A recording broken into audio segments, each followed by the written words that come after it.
Hello, hello. Ooh, give me one moment. Hello, everybody, and welcome back to another exciting episode of the Quest Conclave, a Dungeons and Dragons group themed around the popular MMO RuneScape. I am your host, Valdez, here to take you through the journey of Gielinor and the story of the great lore of RuneScape. Now, firstly, happy holidays, everybody. I know it's still early, but I am not sure. Next week we're going to have a session, as it's going to be not only Thanksgiving for most people in the US. There's also going to be Black Friday and then whatever chaos that's going to go after that. But just in case, our early happy holidays. Secondly, another announcement to make. We have our one-shot Dungeon Master ready to announce themselves. Would you like to do it yourself? I honestly didn't know that my push-to-talk key would work, so I'm glad that I saw myself light up. Hey, I'm gonna be DMing a Christmas one-shot coming up in just a couple of weeks. It's gonna be December 20th. I'm not gonna reveal too much right at the start, but I'll reveal the working title for it. It's called Fuck It. Let's Kill Santa Claus. That's not going to backfire at all. But yes, that's going to be on, as they said, on the 20th of December. And with that, it's going to be focused entirely on Christmas. And not to spoil everything, it won't be RuneScape theme. But it will be fun either way, because I know a lot of you at home like watching us because we roll dice, make a mistake, and say fuck it. Let's see, anything else we were supposed to say? No, I don't think so. All right, so let's go straight into the Dungeons and Dragons. All right, so we last left off with the group having faced against powerful powerful vampires that ended up almost killing them. They managed to survive with a lot of destructions, not only physically, mentally, as well. But they managed to gain a level up. And now they continue their mission to enter New Domina, the home world of the Icene Hollow, the capital city. New Domina. And there, as you guys arrive, you are on the other side of the gate, of the world gate now, and you see in front of you is the beautiful capital city of the Icene, as Rivmay called it, New Domina. You see Icenes flying around, flying towards the capital from different islands. And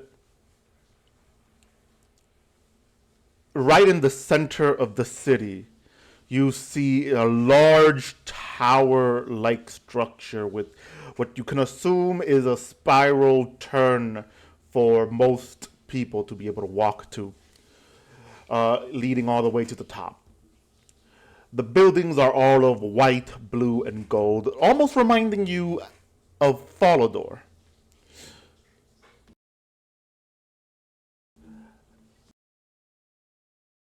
As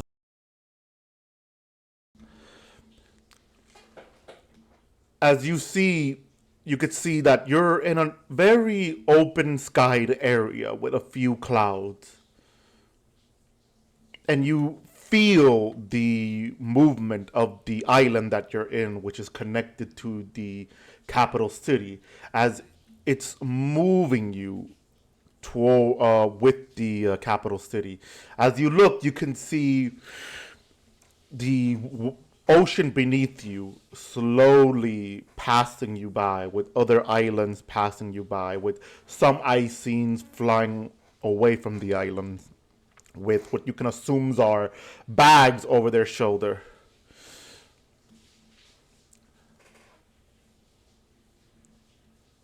Rivme looks towards you and goes, "This is New Dolmina. For those of you to ask, yes, the island is moving. When Saradomin found us, he learned that this planet, our home, has been has had wow, hold up, wow, my brain just farted there for a minute. This world has a quick day cycle and a long night cycle. And the nights are extremely cold. And because of that, he has made this city in front of us to be able to ensure that we don't have to suffer through it again." As she says, as she starts gesturing over to you guys to follow her through the bridge, as you are starting to walk closer and closer to the city now. She goes, "If you have any questions about this place, feel free to ask. I've been born and raised here until I went to Gielinor."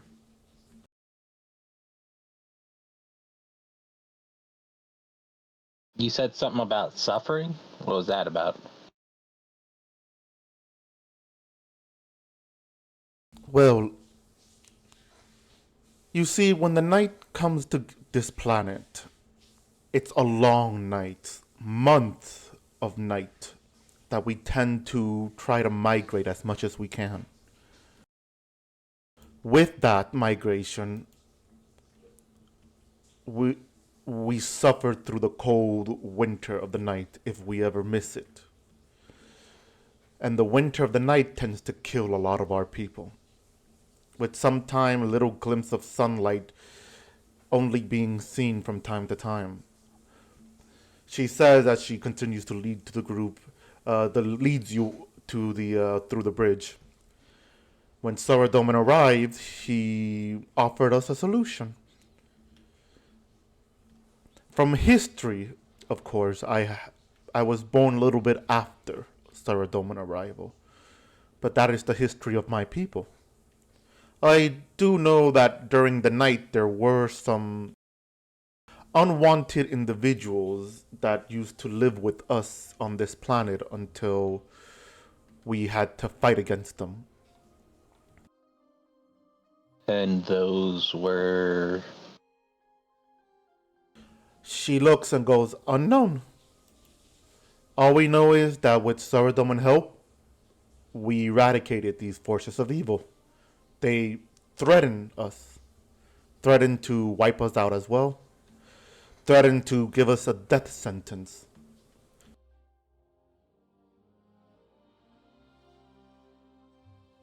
Asumi asks, wiping out an... sorry, Oh, sorry, go ahead. yeah. Asumi asks, "What is a death sentence to you guys?" A death sentence to Nicene is having your wings ripped off you.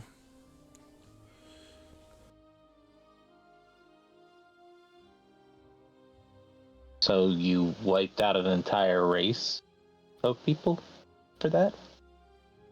It was either that, or we die from slow suffering of the cold. What I'm getting from you in recent days is that you're responsible for a mass vampire attack that resulted in 6 deaths that we know of and racial genocide. I like you less, and that's impressive. She looks back and she goes, "So you're saying you wouldn't find a way to wipe out an entire race that threatened humans?" As last I recall, the human race did end up exterminating a lot of poor individuals that were more innocent than what we had to face. Difference is, I don't support those people. And I mean, like, all of them? Surely, like, one of those other races was just like a cobbler that made shoes and like had a family of 5. Surely they weren't a threat. Like I said, this is the history of my people. Perhaps there are some of them that survive and are in a more peaceful lifestyle. I would not know. They usually, unlike us, they survive through the nights and the winter cold. But Saradomin ensured that we were safe. History of my people suggests that he tried a more peaceful solution. But sadly, their extermination was required for our survival. Yeah, this got a lot darker than I thought it was going to be. Let's go see the big guy himself right now. I feel like we should probably move on before this gets into a protracted discussion about the ethics of all this. Yeah, that's probably for the best. Meanwhile, as you guys saying that, Asumi's in the back following you guys, just thinking about what he just heard and just now contemplating. Oh, and just to break the fourth wall a bit, you all notice Asumi is wearing a very completely different armor. It's still white knight armor, but the design and everything is completely different. Did Asumi get a magical girl transformation when we went to the portal or something?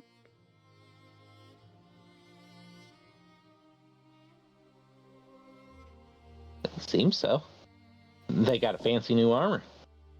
They changed their cosmetic loadout. Their override. Asumi goes, no, I got a graphical update. Oh, what?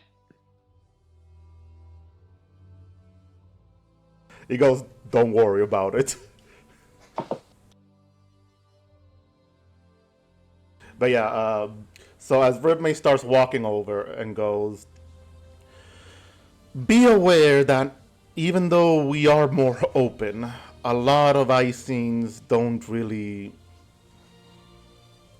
consider humans as equal. So you might end up finding a few that will talk down to not just humans, but gnomes, and she looks at Asumi. Half-orc, right? So that's not really a surprise, given what you just told us about your history. Joy of joys. Condescended to again because of my height.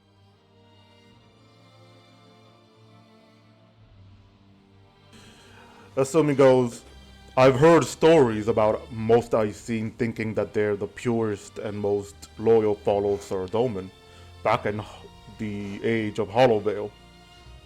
Is that true? Well, apparently, yes. When I got to Gielinor, well, not everyone seemed to enjoy humans being in the same rank of either commander, general, or high priest. I never understood that. Saradomin has told us that we're all equal to his eyes, and yet some seem to think that they're better than others. If you ask me, they have a stick up their ass. They always do. So racial genocide got 6 people killed in the last couple days, and you think you're better than us? It could be worse. Could it? Of course.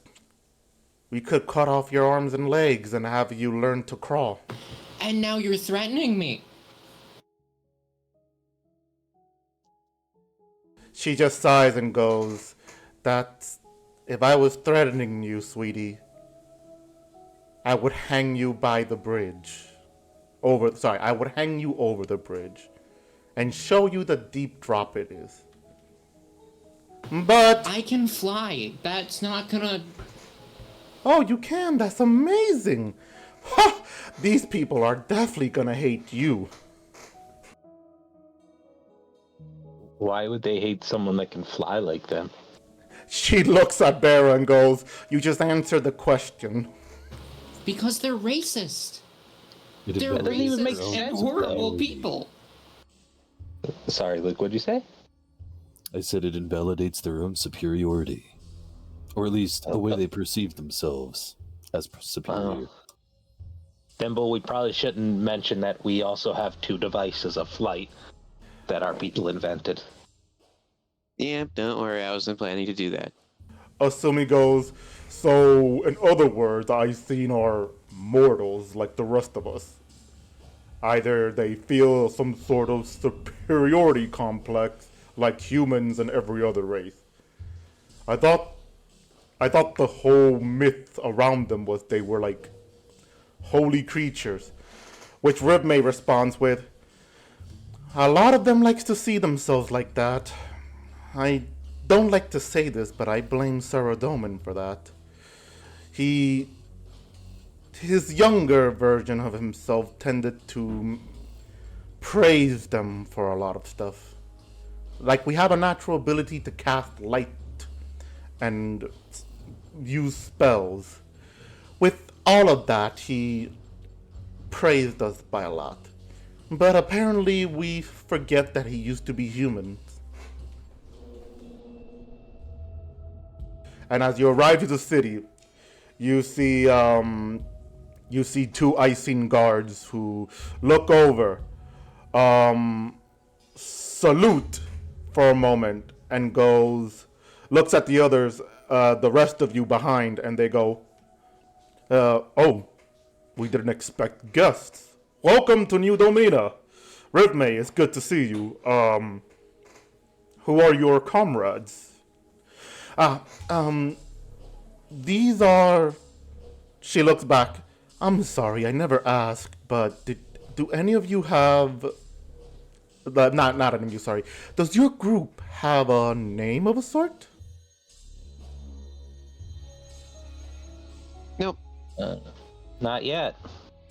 Well, not It's a good point period. that you asked, because we should actually come up with one. Actually, Well- we're a tribe called Quest. I don't know about, like, putting a whole label on things for, like, indefinite. If ever we need to do paperwork, it's probably a good idea that we, like, establish ourselves a name as a group. I say you... I remember when I did that with my group. She turns around to the rest of the to the guards and goes, well, by names, this is Thimble, Asumi, Bera, Luke, Hudovic, and Claire. They're here to speak with Saradomin. Is High Priest Alexandria here? Yes, she's right now at the church, but they're doing a seminar. If anything, the group can wait outside, or they can go on ahead and explore the city. They look at Asumi and goes, that one has white knight armor. I thought only humans were white knight. No, they come in all shapes and size. But this one has been promoted recently as a knight. Ah, well, Saradomin bless you then, Sir Asumi. Asumi bows and goes, it is an honor to be here.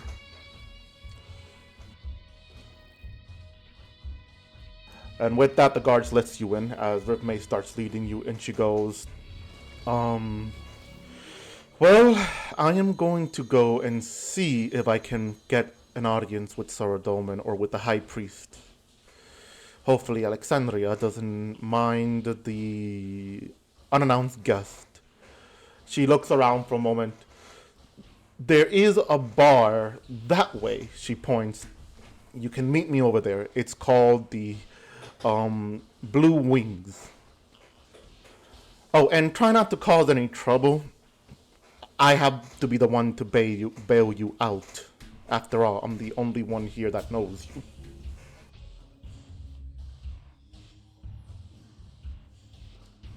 Asumi goes, we will be on our utmost behavior. He looks at Thimble and then Bera and goes, I will try. Seriously? And in Gnomish, she goes, "I love you, cousin." Love you too.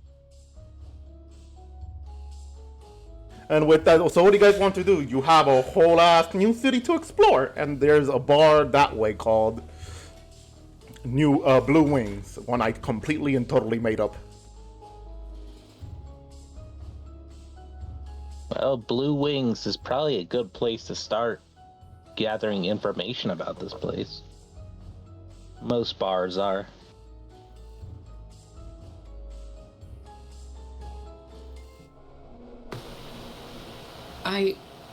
We could ask for information there, but I do want to look for like a magic item shop or something. I have some stuff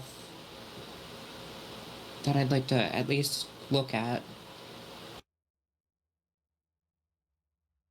Yeah, it would be interesting to see if these guys have their own berries. Well, Asumi looks over and Asumi, you do, by surprise, do see a human walking over. A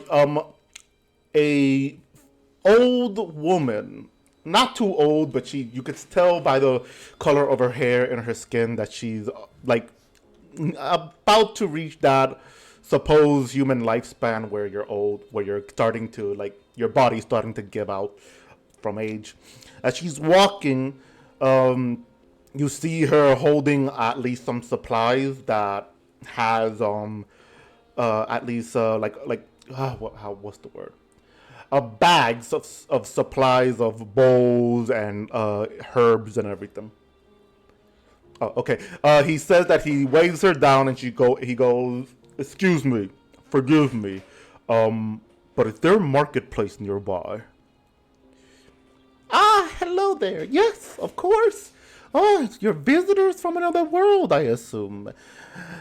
Here, she goes on ahead and she gestures over the opposite direction of the bar. She goes, "That way there's a marketplace. It has a lot of interesting stuff and souvenirs for you to have if you don't stay, of course."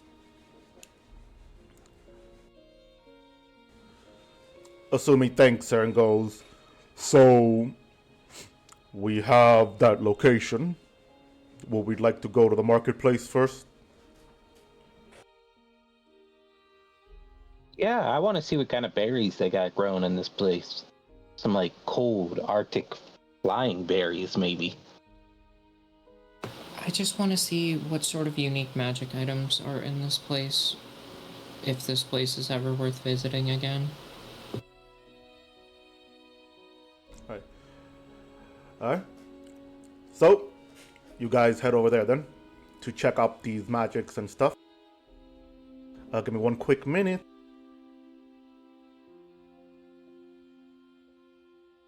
Alright, so as you're walking over there, you all see a lot of Icings landing down and giving you a nice gesture of hello, a wave, a nod. You see others looking down on you. Aside because they're tall, you can see that they're really not liking the fact that you're all here. Some of them are just looking at you with disgusted expression. Others are just happy to see you around. You also do tend to see humans and everything. And Luke, quick question: is your character Luke? Do they have the same-ish personality from OSRS universe, Luke? Like, looking for you know what? Looking for you know what? You know what could be anything. Can you be more specific? Looking for hot angelic babes. Bruh. Yeah, you can say that. Yeah, okay. So same old Luke, sort of.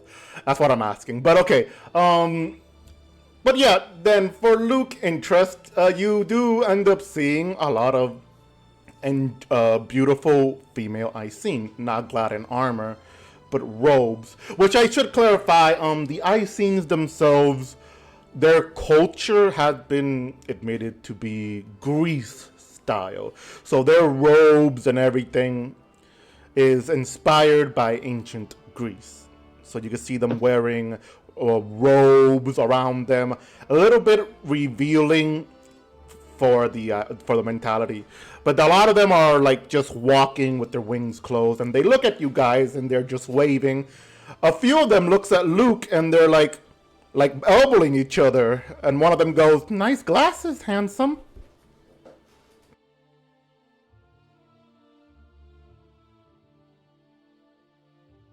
Okay, first off, I'm not gonna lie. When you said their style is like Grease, I immediately thought of the movie Grease, and I was like, they're all greasers? Like, Immediately after hearing one of them say nice glasses, Claire just like looks like slowly towards Rudovic and says, "I need glasses." All right, let's see at the shopping, Let's see if there are some glasses. Actually, Luke, thanks to you, now I'm also imagining greasy icing. Why? No, that's not what greasers are, but okay. All right. So the guys. Yeah, go ahead, Luke. Go ahead. Sorry. so you just look at her, and he'd be like, "Careful. Compliments like that might make people think you're flirting."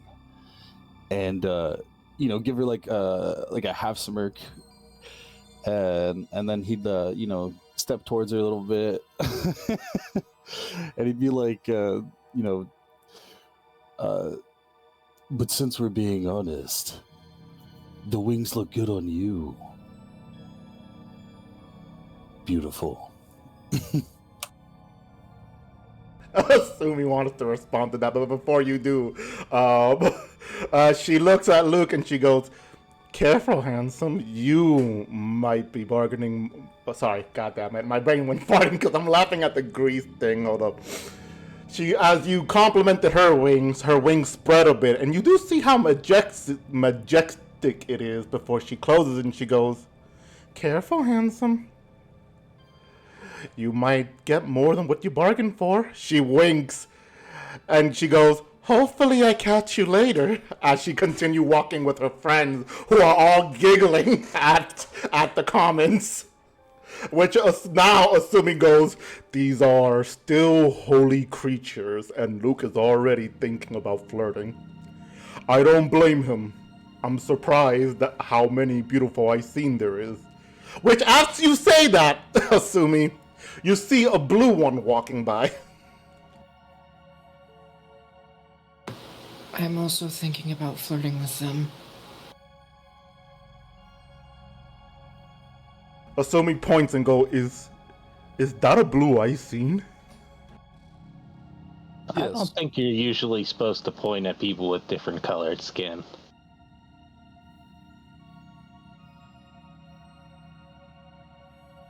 But they're blue. You're green.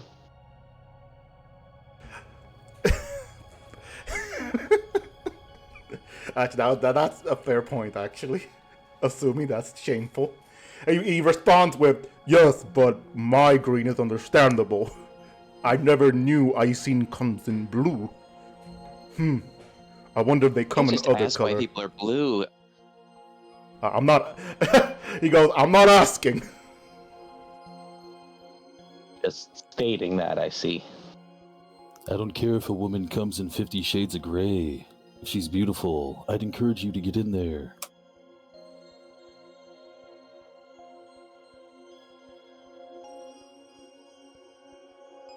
Asumi responds, which I'm assuming to Luke after you said that. He goes,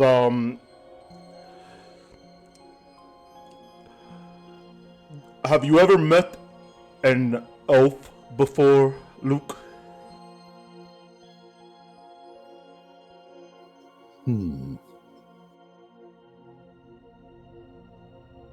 No, can't say that I have. The day that we do... Yeah, okay, so you could have just told, you could have just waited until after, Asumi.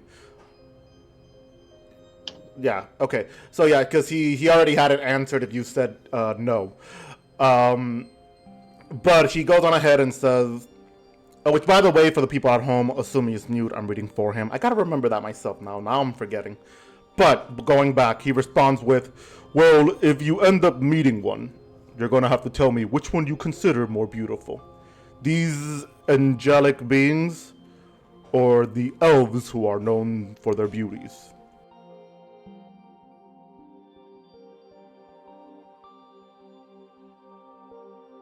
Elves are just kind of tall gnomes, by the way.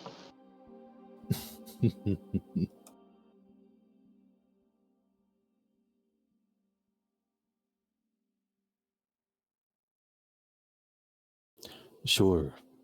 I'll give you my 2 cents if we get the chance.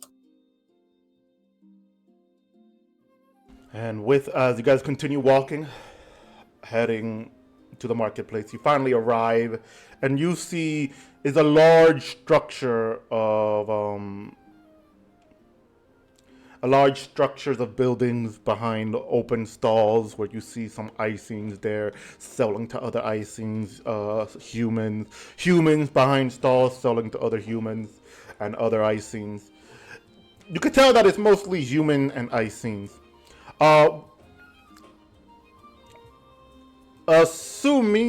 Do me a quick favor and roll for perception check.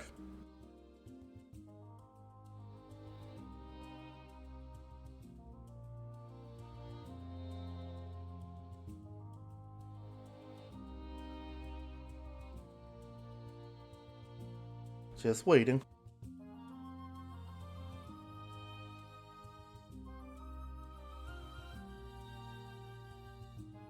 Alright, a 13. Alright.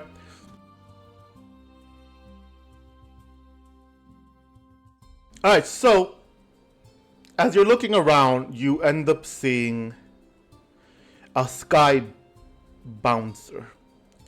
For those of you who don't know what they are, they're basically lions with wings. Blue furs, large creatures. Well, not too big. They're like the size of a lion, but a little bit larger with wings as well, as one lands right on the city and walks over to what you can assume is a post that it gets assigned to, almost acting as if it was a guard itself. Seeing that, assuming, and as you would probably know from Sir Dominus' religion, I am giving you a +2 on your next goddamn.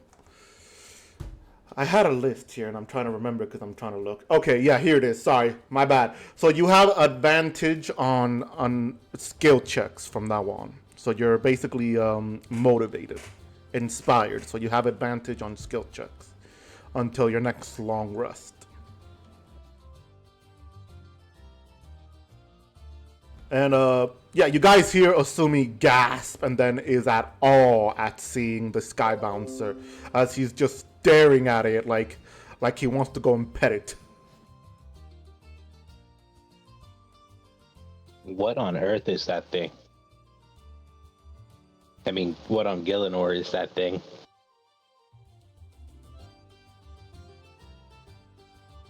That thing that you see, Thimble, you were gonna say something, go ahead. Looks like a really big lion, honestly.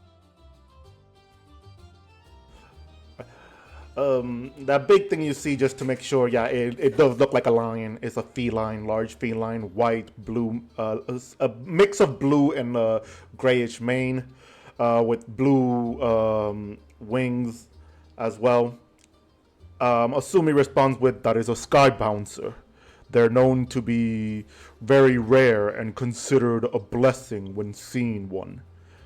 Of course, that means one is here.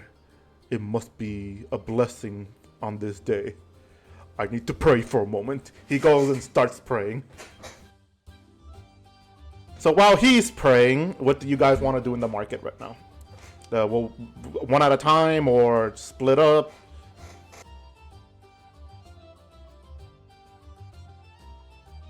Well, Claire wants to get some glasses, so I'm gonna go get her some glasses. I'll tap. I'm gonna look for berries. I'm gonna check out what's it called? Some of the market stalls. See if there's anything good around here. All right. So as you head over, let's go with the separation then. First for Rudovic. As you head over to looking for maybe like a clothes shop or a stall that just sells sunglasses, because knowing what Riv may say that this island follows the daylight, obviously sunglasses might be needed. So you do end up finding a stall that has different sunglasses. Real life equivalent from aviators to just the basic casuals to something that almost look like what Luke is wearing. You can see them all there in different colors as well, from green, blue, dark blue, light blue, a mixture of blue and white. It's all there for you to pick. And some are pure black, others are red, just for fashion. I would say gold, but then that wouldn't really make sense. Well, yellow, I guess, is a better word for it. So yeah, there's a lot of variants to these glasses. You get to decide which one you pick. As you walk up, though, the Icene looks over to you, and you can see them going, common. You speak common. Yes. Ooh, common, not fluent. Forgive me. What would you... One moment. I'm going to cast, as a ritual, I'm casting Comprehend Languages. Alright. Remind me, what does it do? Because I know the 2014 one. I don't know the 2024. I speak anything, I read anything. Alright. So you... As you do that, you... now... speak... I think... for just a short amount of time. Or at least... you are more commonly able to speak, understand, and read it thanks to the spell. You used to know some from the Wizard Tower, but now you're like very fluent in it. As you see him trying to talk to Rudovic in common, do you want to like jump in? Oh wait, I don't speak it, but I understand it. I'm just gonna look at her and say, you can speak your language, I can understand. She looks at you and Icenic, which of course Rudovic would have no clue.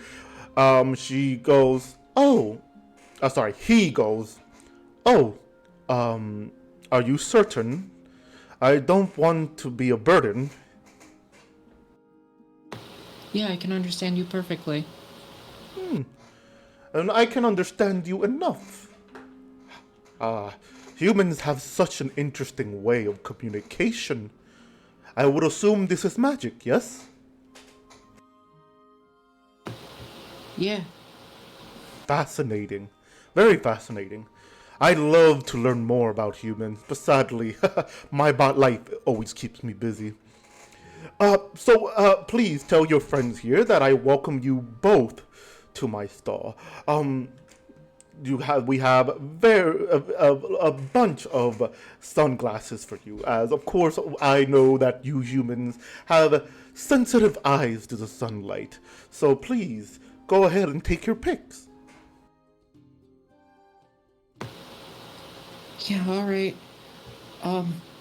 And Claire's just gonna, like, after staring at the sky for far too long, she's just gonna, like, start hovering off towards, like, the other end of the shop, looking for probably something that looks more like goggles than glasses.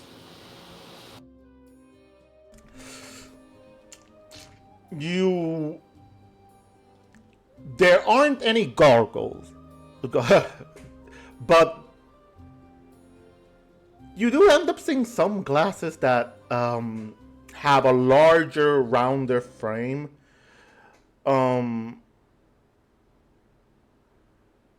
Yeah, so the goggles that you're looking for, it's there isn't any on there, but there's some that has larger frames that you could probably just push back onto your eyes a little bit. And he goes, "Is there anything in particular you would like? I can see you're looking for something, perhaps. I can customize them as well if you wish." I was kind of looking for something more like goggles, but I think the round glasses would work. Goggles, he says as he thinks for a moment. Well, I think I may have something for that. He goes on ahead and he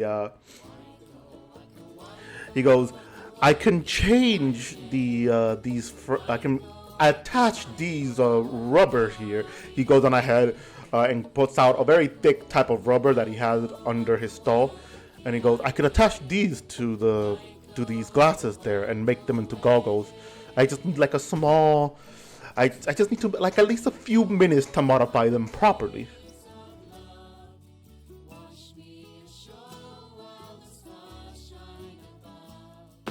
Yeah, you can take your time. I'll be here.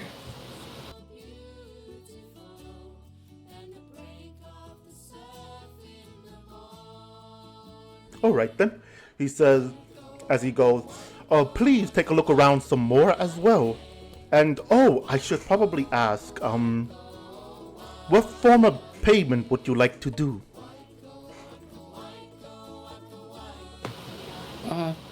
Gold? Gold? Ah, yes, the humans.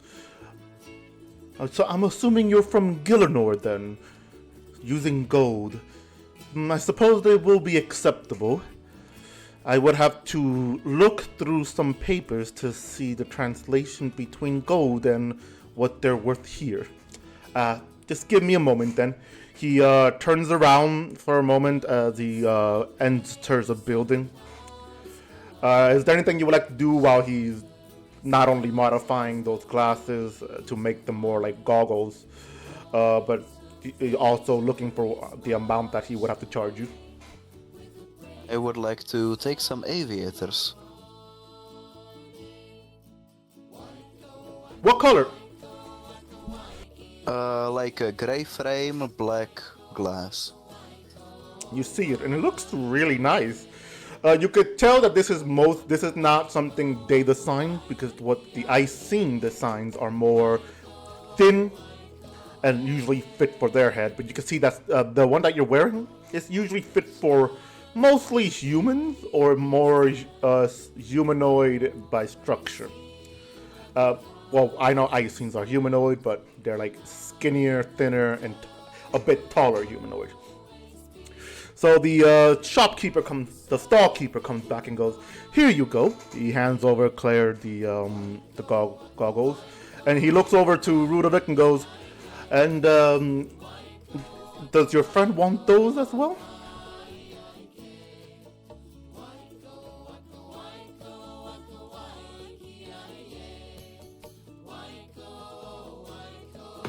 I think... And he goes, "Well, if he does, with your goggles, they would be at least a suitable amount of gold coins, which, if I recall reading, it should be at least 15 gold coins."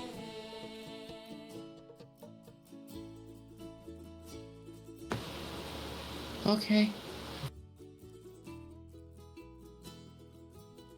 Right? And if you pay him, he goes on and he gets it, he hands you the stuff. And yeah, pretty much, Rudovic, you're just there looking at them speaking in an unknown language to you that you're like you're just probably there nodding or just eyeing them back and forth, trying to see like, what? Claire's still speaking common. So that's right. Well, to him, only the Icene is speaking gibberish. That's right. I forgot the common part. Yeah, give me a moment. I'm still half asleep. I'm drinking my coffee. Thimble keeps poisoning me with sleepy potion. Sleepy, sleepy, stick to David. I hate you. Anyway, jokes aside.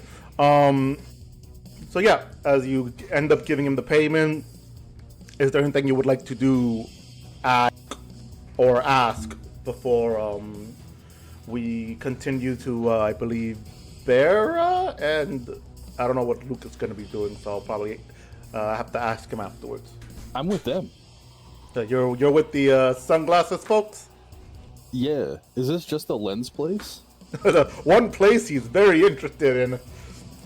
Let me make it even more interesting for you. Luke, do me a quick favor and roll for perception. Oh, shit. Okay. Hey, 17. Luke, as you are looking around at the sunglasses at first, you find them very interesting, but obviously, you know, you can feel it. Yours are so much cooler. After all, you got complimented for them. But you look to the corner of your eye, that same Icene woman is passing through, heading towards a stage-looking structure.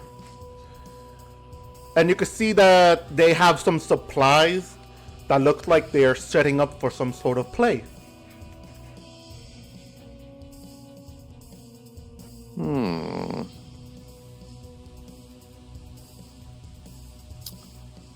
Interesting.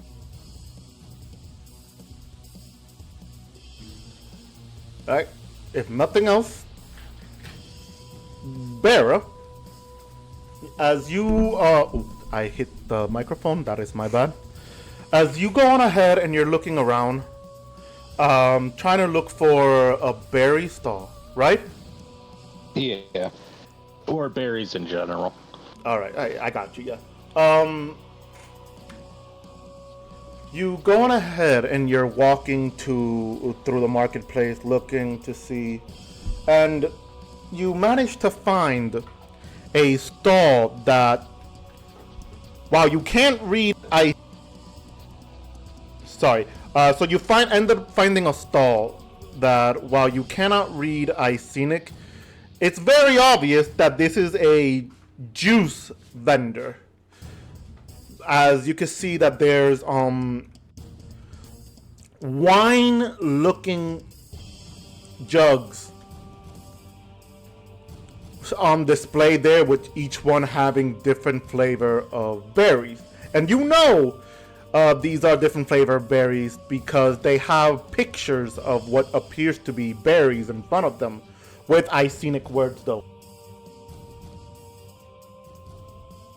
Hera would rush up immediately and, oh, hello there, whoever's running the stall.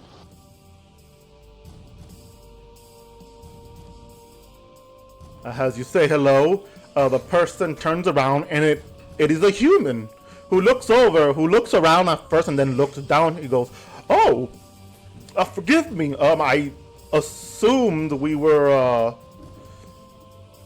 going to go on ahead. There was someone, humans, or I seen speaking to me. Are you from Gielinor?" Yep, that's where I'm from.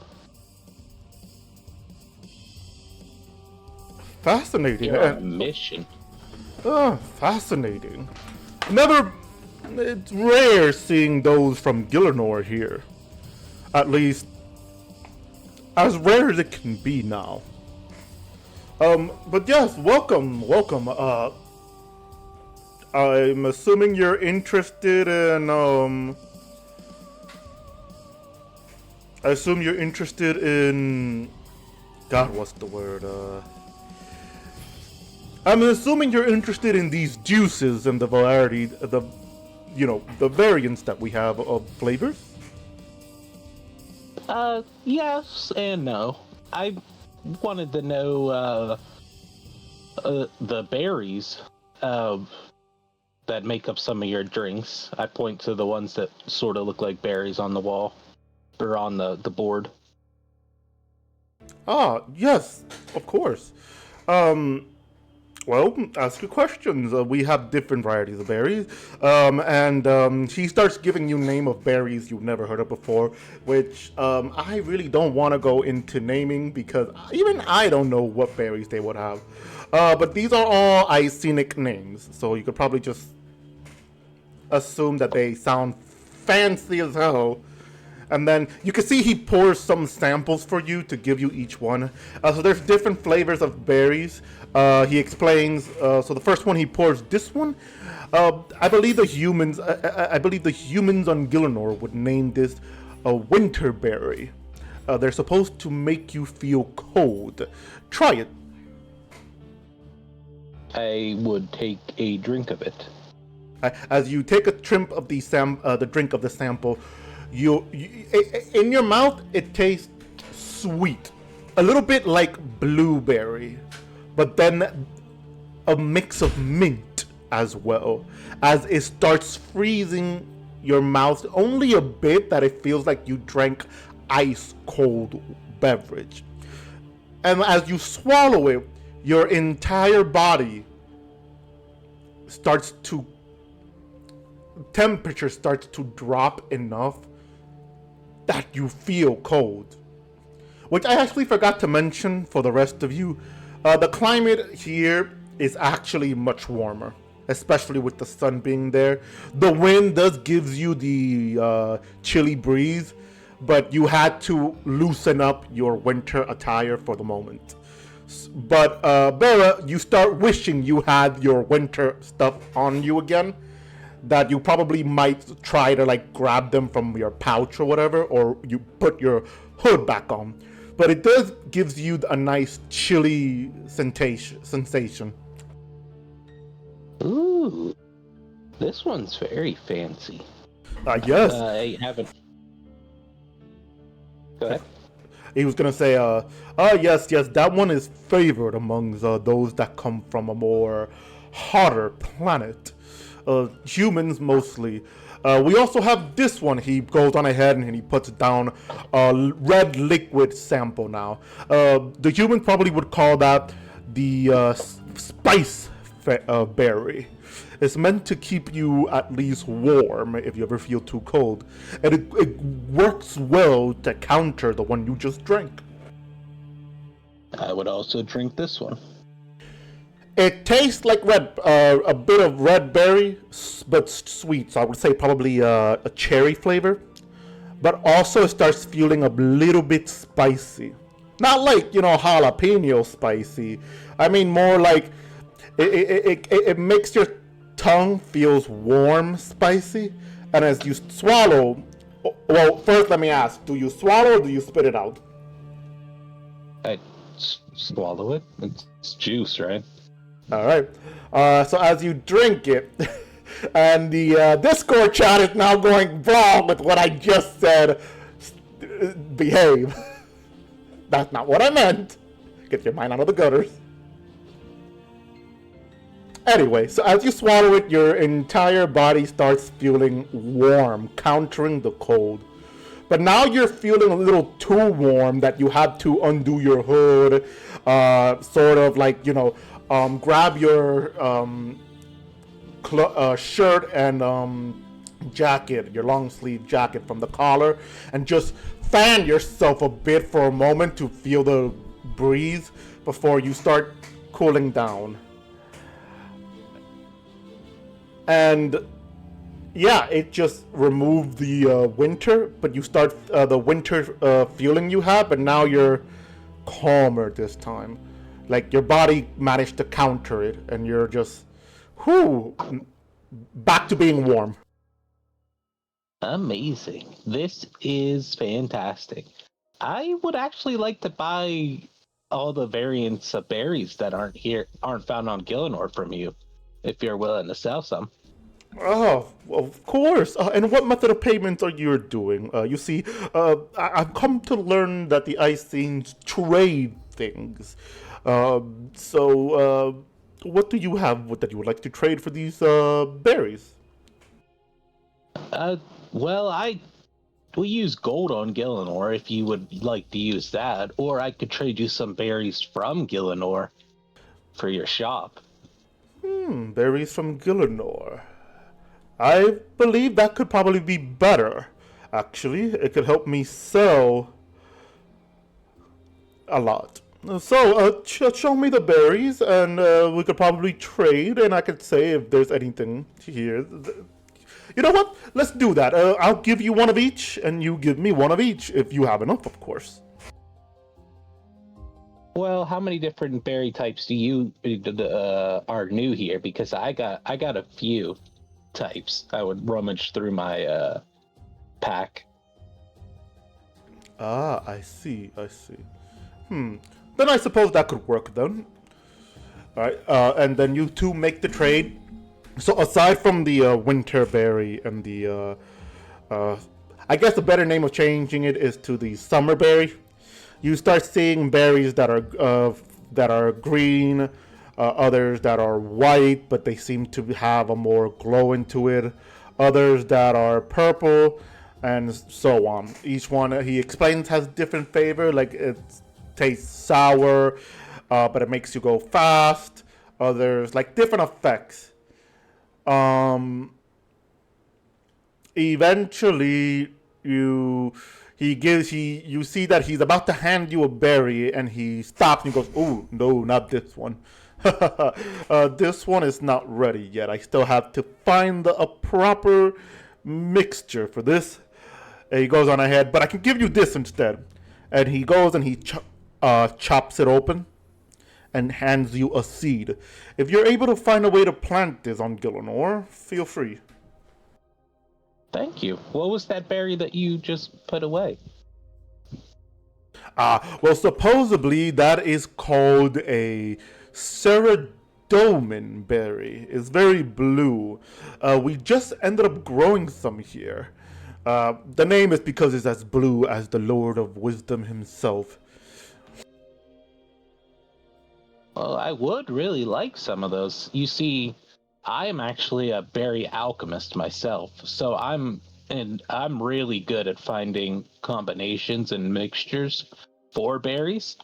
And if you give me some of those, if I find a good mixture for them, I'll be the first. You'll be the first to know, and I'll give you the recipe. Go ahead and roll for persuasion.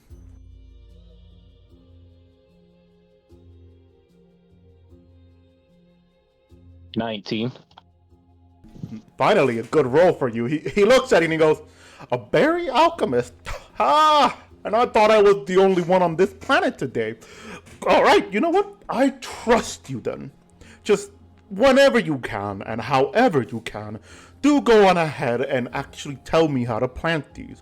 I heard the people of Gielinor are very clever in finding solutions, so do let me know them." He goes on ahead and he gives you at least a bag worth of it that has about 6 of them. All right, I will. I don't know if Posty Pete comes all the way here, but I'll figure something out. Ah, Posty Pete, yes, of course. I know that little fellow. First of all, we got the hydrate yourself redeemed, so please drink something if you haven't. Anything. Secondly, the guy goes, "So just send me a letter.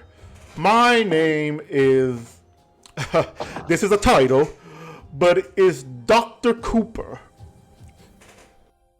Dr. Cooper, we'll remember that. I'm Barrowinkin, so if you get a email or if you get some mail from Barrowinkin, you know it's me.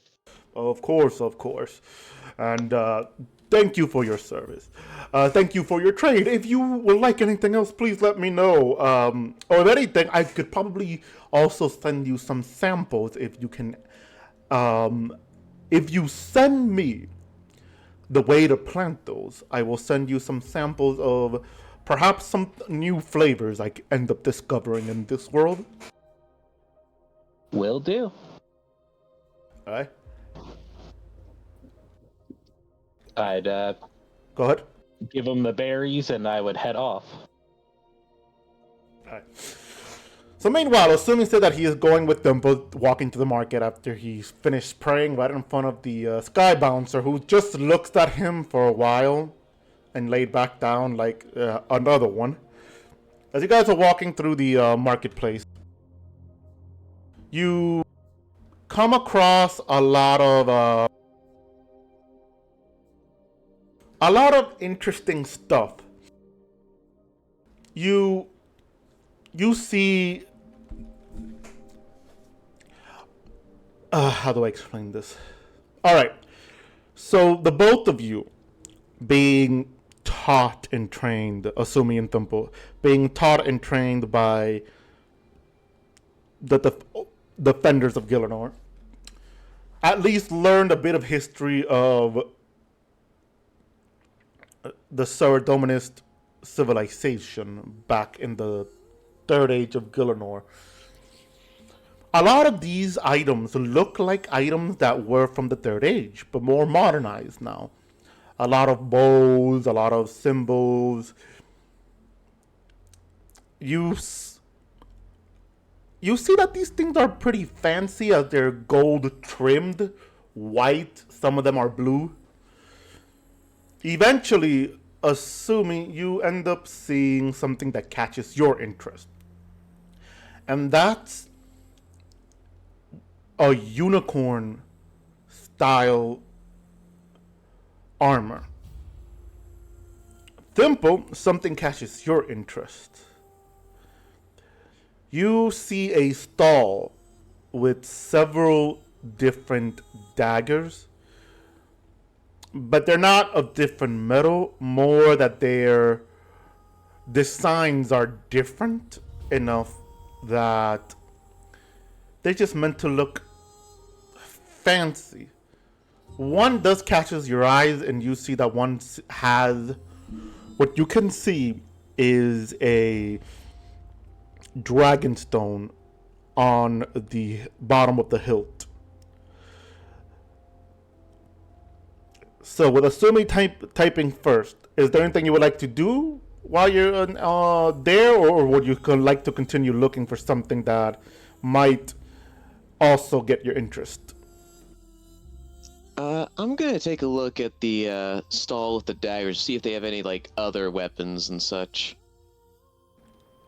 The dagger seems to have the stall seems to have just daggers, and some of them are just meant.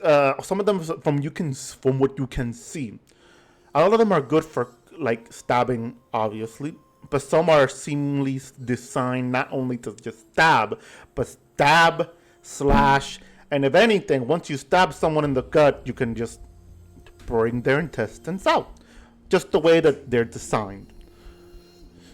The stall keeper turns around and it's Icene, and they lean forward. They go, "Welcome. Forgive me. I assume you speak common, yes?" And then I would respond in, I guess, Icenic. Well, thankfully, I also speak a bit of your language as well, so we should be fine regardless. His eyes light up as you speak in his language as he goes, "Fascinating. I hope you don't mind me asking, and hopefully this is not offensive, but what are you? Are you human or something else?" I'm a gnome. A gnome. Fascinating. So they're different from humans, yes? That's correct. We're, how to explain it? I guess think of it like this. If humans are from one planet, we're from a different planet. We live in trees mostly. I see. And I assume you've come from the same planet you came with your group, yes? Yep. May I know which planet? It's called Gielinor. Ah, the grand jewel that Saradomin has kept his eyes on. I see.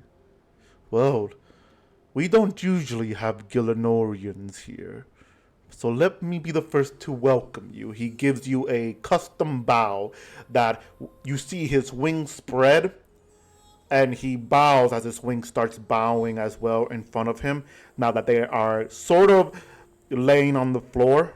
as he slowly comes back up with his wings retracting. And he goes,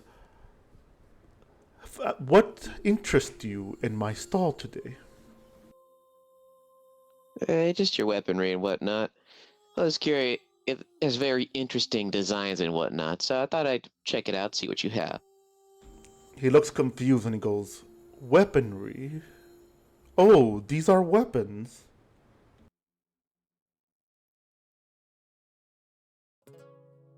Yeah, daggers are typically weapons. Why are these not meant to be used in combat? Well, I'm not sure. The person that I sold me all of these told me that they could be used for cutting things. They weren't specific, so I assumed they meant like meat or cooking. I thought these were cooking knives. Hmm. Can I take a close look to see if they are cooking knives? Oh yeah, as you get closer to look at them, obviously they're sharp enough to be used for cooking if you're like out in the wilderness and you don't have any utensils to cut. But no, these are definitely daggers. They're very, very sharp and designed to be daggers. So whoever sold these to them probably were someone who not scammed them, but just left out a lot of context of what these are. Yeah, these are definitely proper daggers. You can use them for cutting stuff, but no, these are definitely meant for combat. I see. Well, nonetheless, I do have to sell them. If you wish, you can look through and figure out which one you want. I'm not a combat expert, so you are free to check them out and test them on any way you see fit.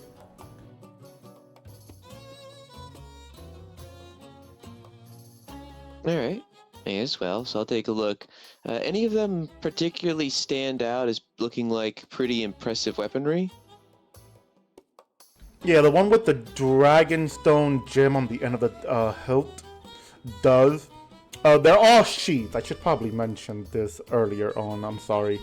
They're all sheath, but they have a little bit of metal sticking out as they're a little bit unsheathed that you could see the metal in them.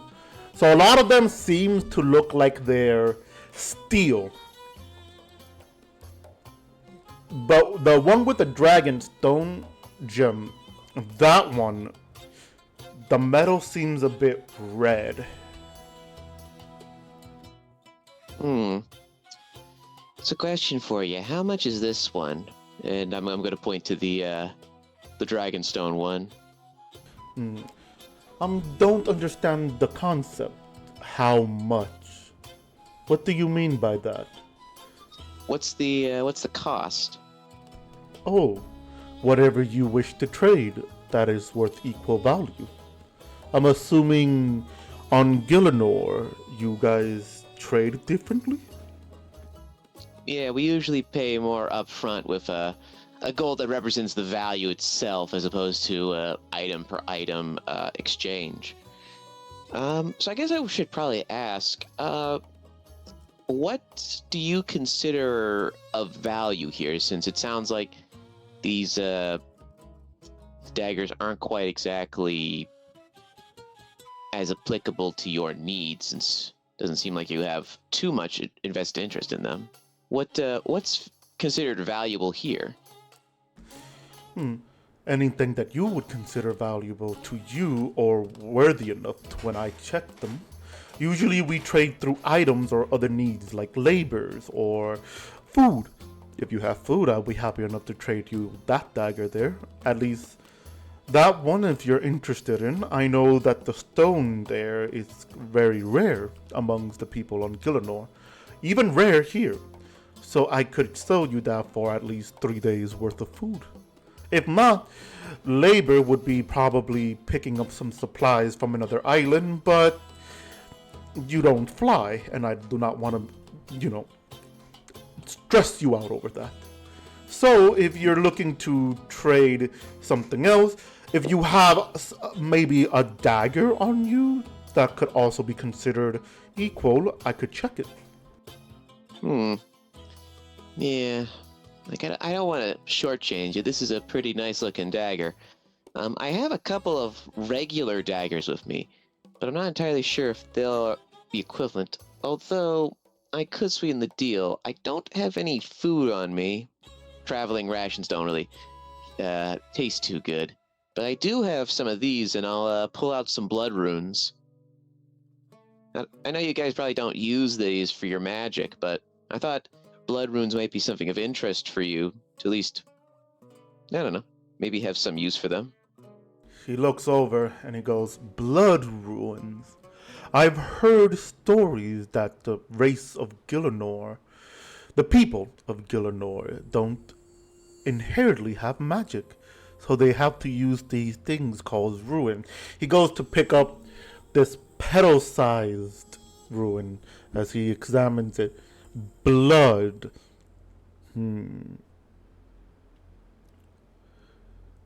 I recall history of my people losing Hollowvale on Gielinor because of this individual ruin from the vampire.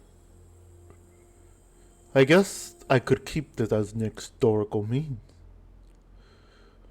He thinks for a moment before he goes, I'll tell you what. I'll accept this and one of your daggers, and we'll call it even.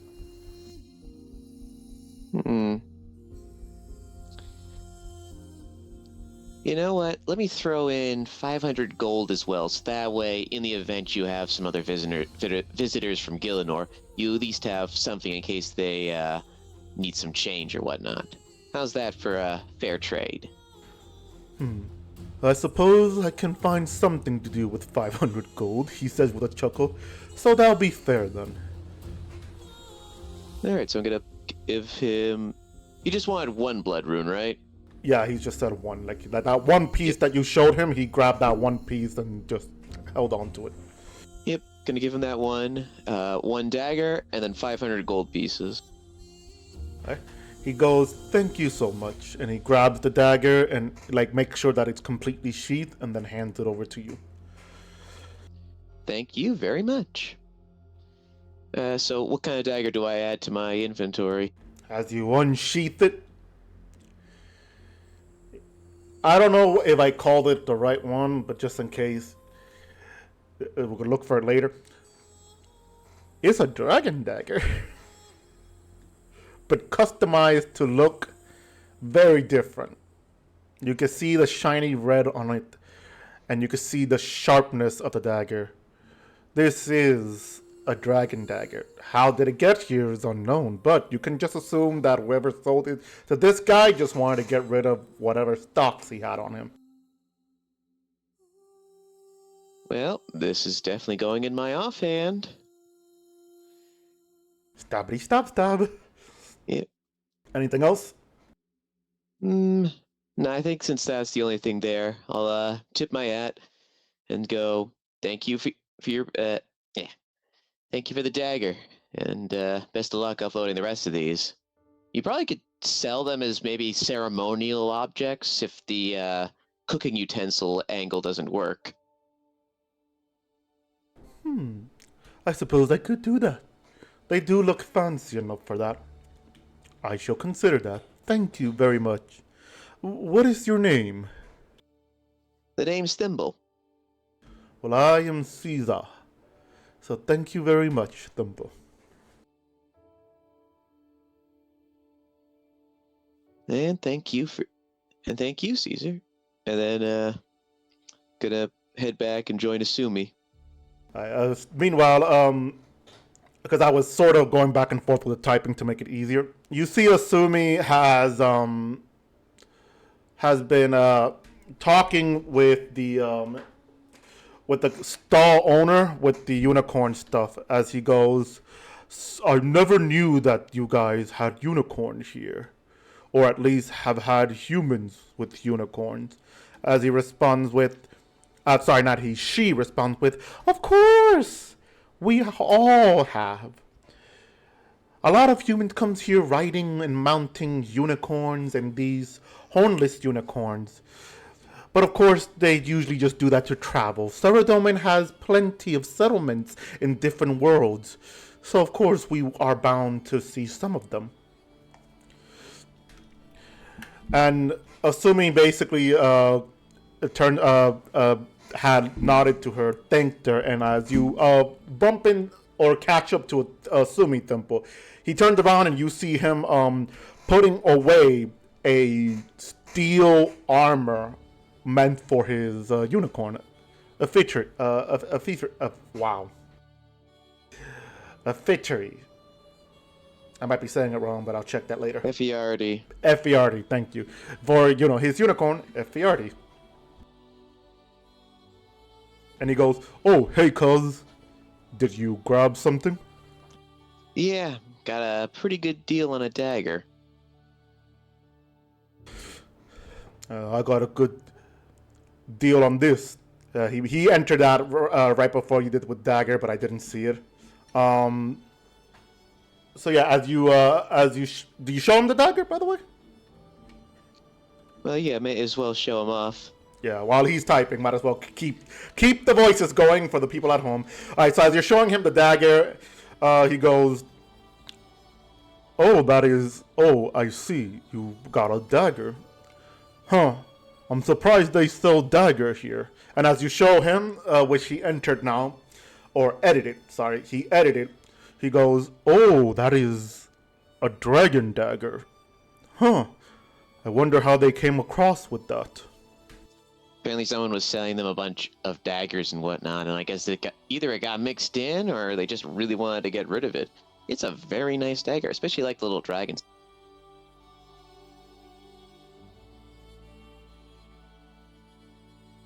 Alright, he's typing.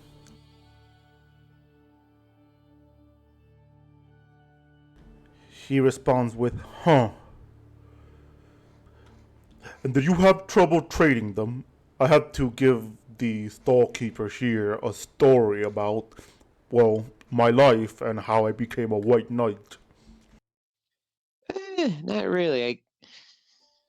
It turns out they have very different trading standards here, so I ended up giving one of my old daggers, a blood rune that we got from our rather intense encounter, and some gold. So, honestly, pretty solid trade to be.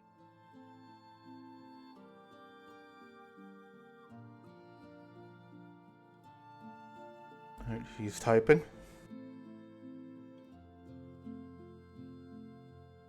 He responds with, very solid indeed. Well,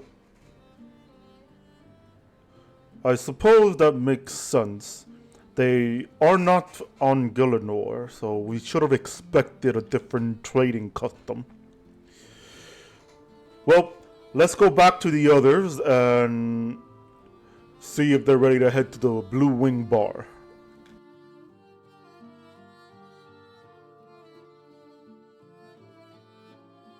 So as you guys head over to the others, you guys meet up in the center of the marketplace.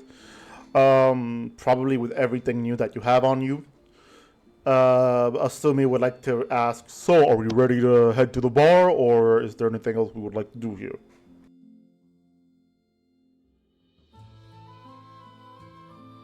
I'd like to pull out one of the Saradomin berries and go, check it, White Knight. I got a berry colored like your god called a Saradomin berry.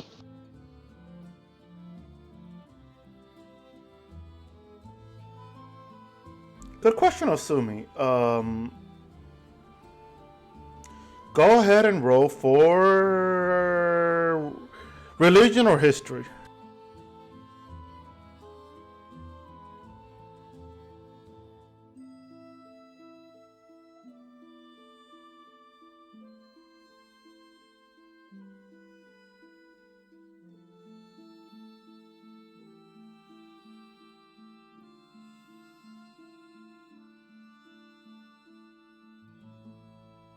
You rolled a 17, not bad.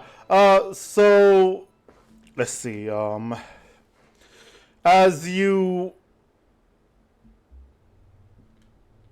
look at the berries, you go. You know that these berries already exist on Gielinor, kind of. If what Bera says is true, these berries are what used to make Saradomin wine. Just like the wine of Zamrak and the wine of Guptix, the wine of Zaradomin, this is the source of it.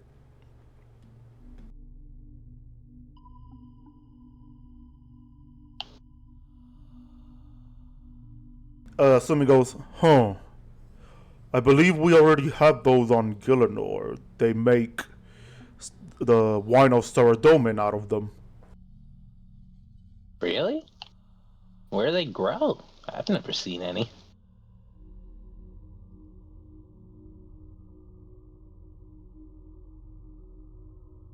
No, you wouldn't know.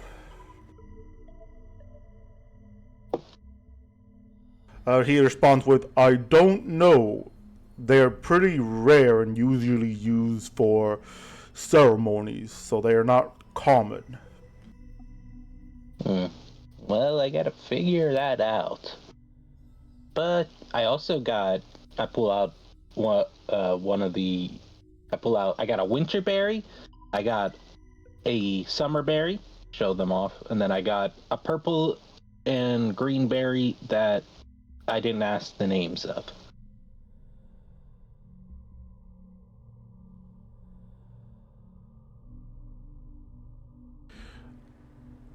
You guys see Bera pull out the different variants of berries that they grabbed.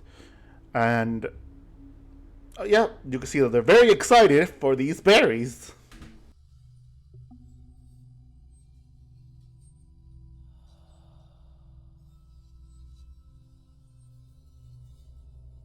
Asumi goes, interesting. Maybe we could try it one day. Anybody else wants to show off what they got to the group? I got sunglasses. The people here are very pretty. Yeah, you probably need that to cover your eyes from how bright they glow. I got a nice dagger. I got some sunglasses too. Asumi goes, I got an armor for my unicorn.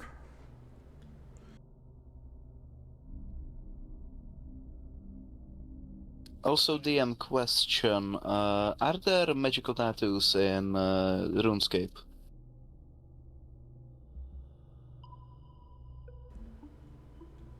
Do they exist in the game? Not that I recall. Can they exist? Theoretically, yes. Alright, thank you. No problem. Whatever you're plotting, can't wait to see. Well, I would like to get a magical tattoo, you know?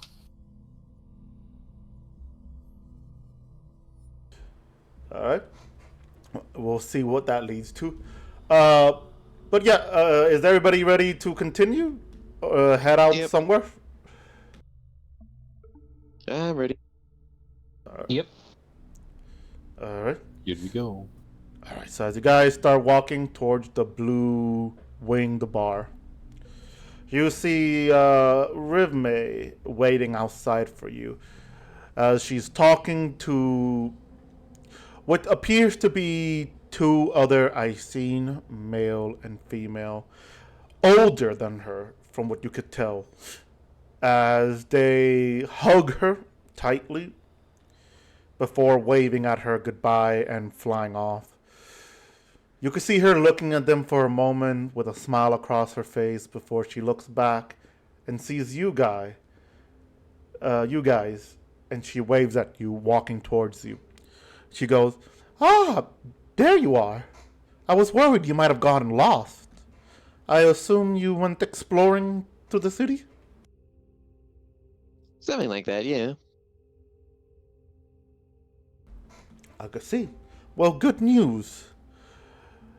Archpriest Alexandria has said that she's able to contact Sir Domin after the seminar, which should be in about the next 15 minutes.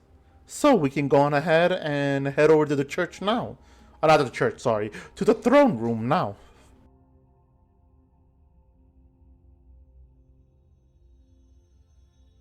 Well, then let's head out.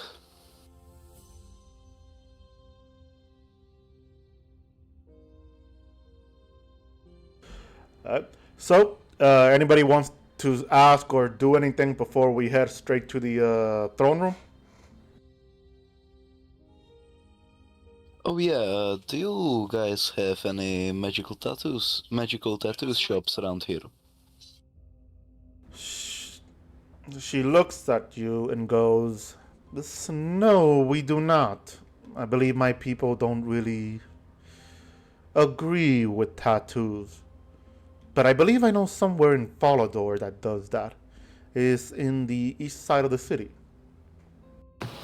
I'm gonna float like ever so slightly higher off the ground and just glare. Claire, how long have you been floating for? The whole time. A while. How long are you able to keep that up for? Pretty much as long as I want. Okay, but are you sure you want that? If you had the option between walking and floating, why would you walk? I don't know, it seems like floating has a lot of excess energy spent.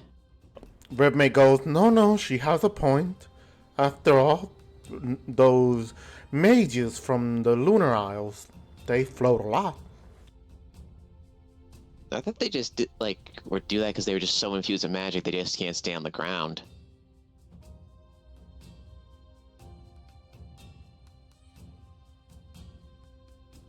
She shrugs. Last time I remember encountering them, they just prefer doing that a lot. Some of them do tend walking just to exercise their legs, supposedly.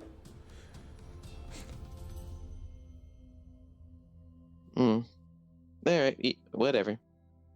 I have to learn more about these mages. Yes, they're I think located. it's Sorry, go ahead, Bear. What was that? I was gonna say, I think it's an island of all women. Yes, they're located, I believe, northwest of the mainland. It's an island shaped of a moon. Very cold, beautiful night sky. They're one of the few individuals out there that are known to be able to use magic without the need of runes. Probably the oldest, actually.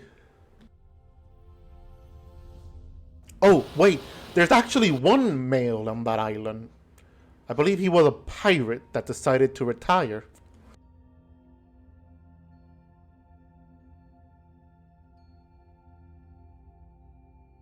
Oh, a pirate.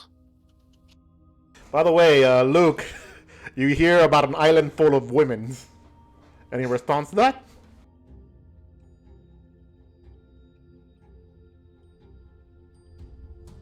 An island full of women. I never thought the legends would be true. I didn't think Babeland was a real place.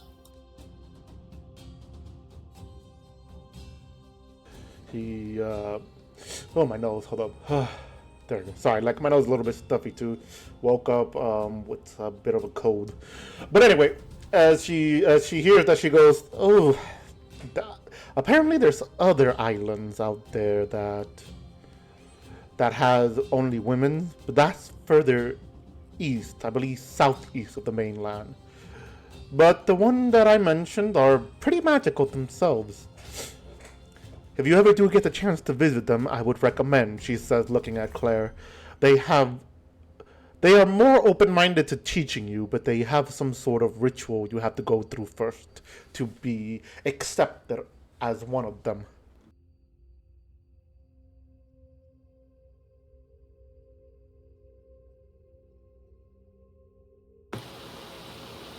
I'll check that out one day.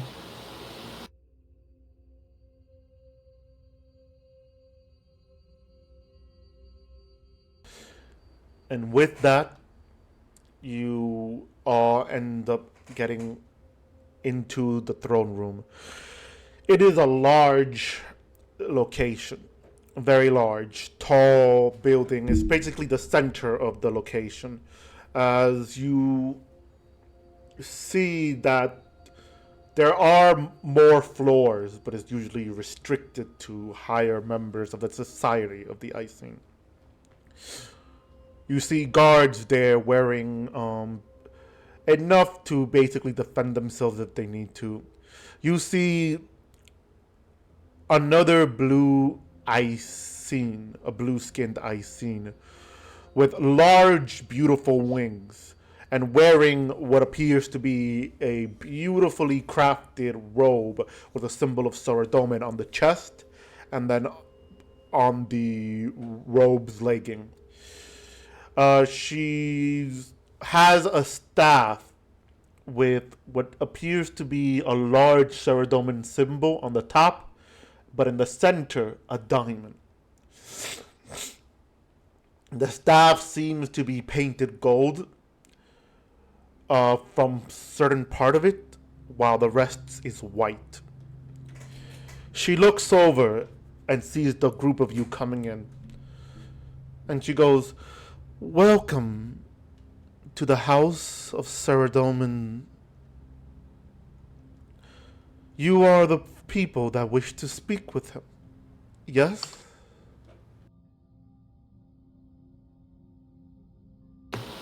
Yeah, I would. Yes, Sumi says as you guys are answering, he goes on ahead and kneels down as he starts speaking in Icenic, going, "We are honored to be here, especially me, a loyal knight, paladin of Saradomin." She smiles and she goes, "Rise, Sir Knight. It is rare to see a white knight here.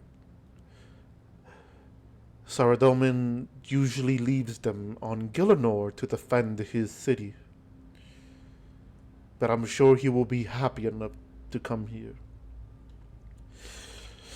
You hear someone goes, "Archpriest, I must ask, but why are we allowing these individuals speak with the Lord of Light? He's busy with Zamrak, I am sure, trying to make sure he is banished to the darkest pit of this universe. Why give them the ability to speak to him?"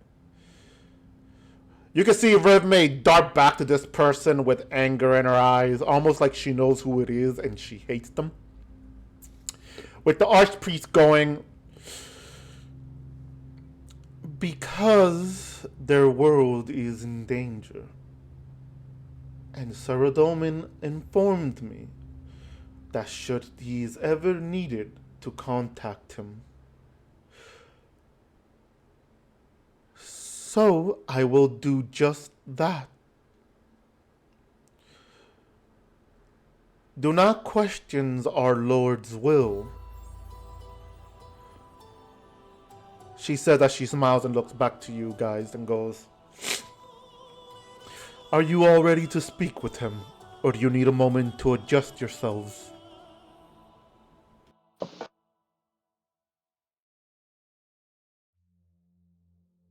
Think I'm I'm ready. just about ready. Asumi, I think you're the one who's going to need the most prep time. As you say that, Asumi's there like polishing his armor a bit real quick. Like, damn it, damn it, damn it, damn it, damn it!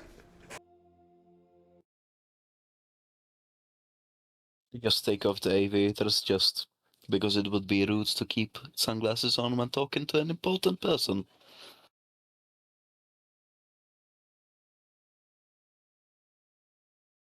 Alright, so as Asumi finishes up with polishing his armor and puts it back on quickly, nods that he's ready. In Icenic, she starts calling around every individual of Icene, priest, and warrior to prepare themselves. The guards are like facing each other, being on the opposite side of each other from in the room, next to pillars as they're standing there in salute. The priests are all on their knees praying. which I, assuming being a Saradominus, you would do the same thing. You would get on your knee and pray. But you all see him just instantly go on the ground on his knees with the priest. As the archpriest rises her staff and she starts chanting some stuff in Icenic. To where she goes eventually in common and goes, Saradomin, I call for you. Please rise from your war and shine your light on the throne. She says that she puts the staff gently down. A few seconds passes before a bright light hits the thrones, bright enough that forces you all to cover your eyes for a moment, trying to avoid being blind temporarily. You all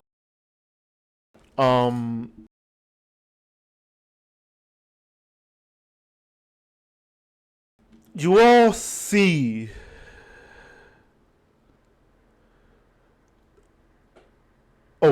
sorry. You all hear a choir sing as eventually each priest that aren't part of the choir start chanting, Almighty Saradomin, Almighty Saradomin, Almighty Saradomin, which I assume Asumi also does that in Icenic.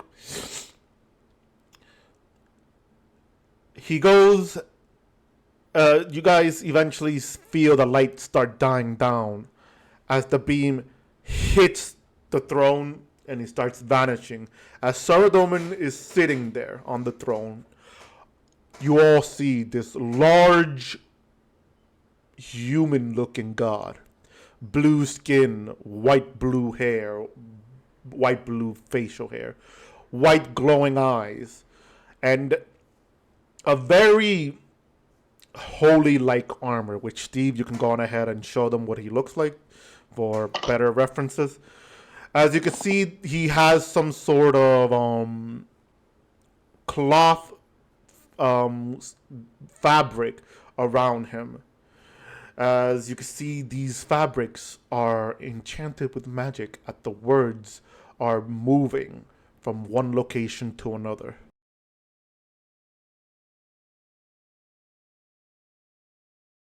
You could see he is missing one thing though. Every statues, every painting of Saradomin from the past and during the present, he always has a crown. But in this case, he doesn't this time.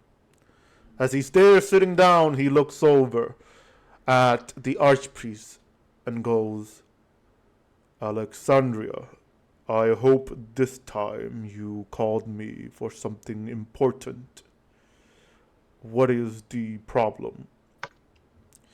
She goes, O Lord of the Light, we have visitors from Gielinor who wish to ask you for your wisdom. He looks over and he sees you all there. How do each one of you respond? Minus Asumi, who's kneeled down. Don't worry, buddy. I know you're still on your knees. But how do each one of you respond to seeing the God of Order, Wisdom, and Light? I tip my hat.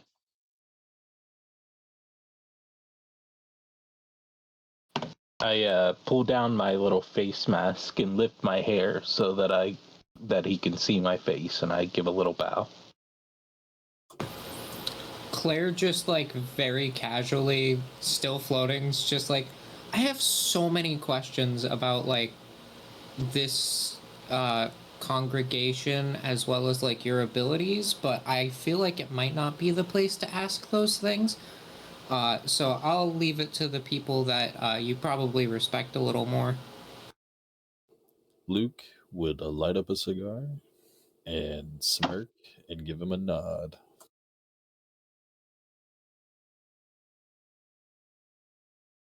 Rudovic, what about you? I would do like one of those bows where you put the hand under your chest, you know? He looks at each one of you and then looks at Claire and goes, If the time calls for it, I will allow a question to be answered then. I am occupied with the war against Zamorak. But I am here to help you where you are needed. I assume with troubles on Gielinor. He looks at Asum and goes, "Rise, Sir Knight. I know of you. Asumi. It is an honor to see you again. And I am happy to see that you have been promoted to knighthood. I hope you are well. But why are you here, far from home? What trouble does Gielinor faces that you are unable to speak with the World Guardian?"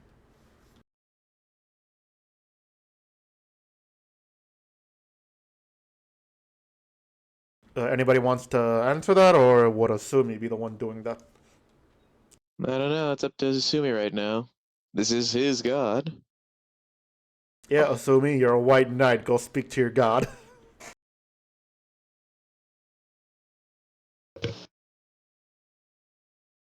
Asumi goes,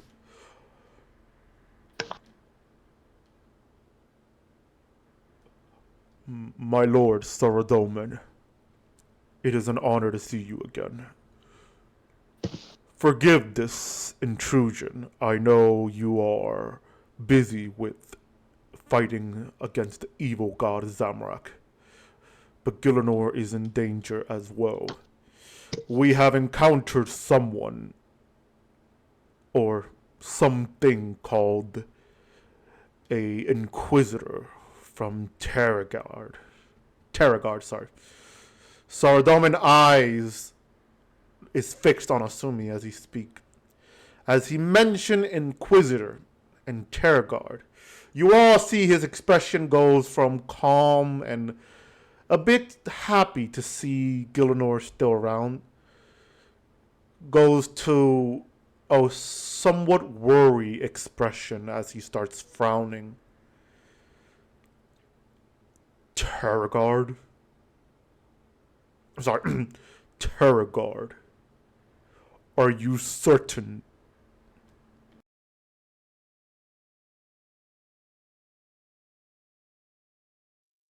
Reasonably certain. He looks over to you, Thimble, and goes, "What have you seen that gave you the idea that he is from Terragard?" Let me rephrase. What information have you gathered? Well, uh, when we invaded a supposed Zamorakian cult, their leader was speaking to to a figure who, when we described it to King Arthur of Terragard, confirmed was a bright inquisitor. We later then found out that this cult was actually a bunch of brainwashed civilians. So we've been doing a lot of research, and through various means have narrowed down to the fact that it is a Terragardian Bright Inquisitor. His expression becomes even more worried as he's listening to you, nodding at your words. And you hear him mutter, "This is unlike them. I need the room. I require everyone but the Gielinorians and the Archpriest to leave." Revme raises her hand, "And you can stay as well." As the entire room starts emptying out. Only leaving you guys, Saradomin, the Archpriest, and Rivme. Saradomin goes, "Why are you here then? Why do you require my wisdom if you know this is a Terragardian?" Because, if we're being perfectly honest, sir, we don't know anything about Terragard, and what information we've gotten has been vague and entirely unhelpful to trying to stop this guy from essentially invading Gielinor with his forces and taking over in your name. So we were hoping you could maybe have some advice for us on how we can deal with them. I can correct you in one matter. He's not here to invade with a force. He is the invading forces. Asumi goes, I'm sorry. Come again? Last time I made contact with the Terra Guardians, I learned. Oh, wow. Sorry, give me 1 minute. Am I hearing it? Oh, Jesus. He goes, going back, he goes, the last time I made contact with the Terra Guardian, I've learned that they've grown in power. Learned even more in how to attach themselves to a magical rift that grant them abilities that could rival an army. I've learned firsthand as what they were doing. They eradicated a planet that failed to worship me, conquering it. An army of powerful individuals dead. Even one of my own that I had provided with years of knowledge and experience were all destroyed by one Inquisitor. You're not facing with a potential invasion. This is an invasion.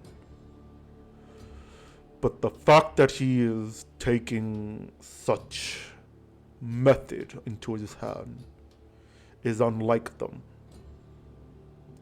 My daughter was not able to provide you any information that I'm providing you now. No, I think either she wasn't familiar or she wasn't overly comfortable trying to speak for you. He gives a deep sigh as he goes,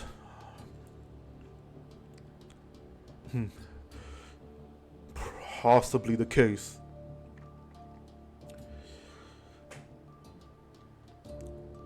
These Inquisitors are extremely powerful. They are sent as the invading force to spread the word of Saradomin, but not me. They have a corrupted version of me that they follow, which is why it saddens me, but I had to stay away from them. I'd hoped with given time they can see the errors of their ways. And I have potentially made a sort of ward to prevent them from ever reaching Gielinor. Of course, the late god of balance, Gothics, had beat me to it. Which only makes me wonder how these individuals, sorry, not these, my bad, that's just me, how this one Inquisitor managed to make his way to Gielinor. I'm assuming you wish to know how to defeat one. Yes, but before you continue, a thought occurred to me. Is it possible that there was somebody on Gielinor, like, after Gothix's death, that when the edicts fell, that could have, snuck on before you could put any wards in place? He thinks for a moment and he goes, I believe there was one, aside from King Arthur, who arrived during the edicts. which is rare.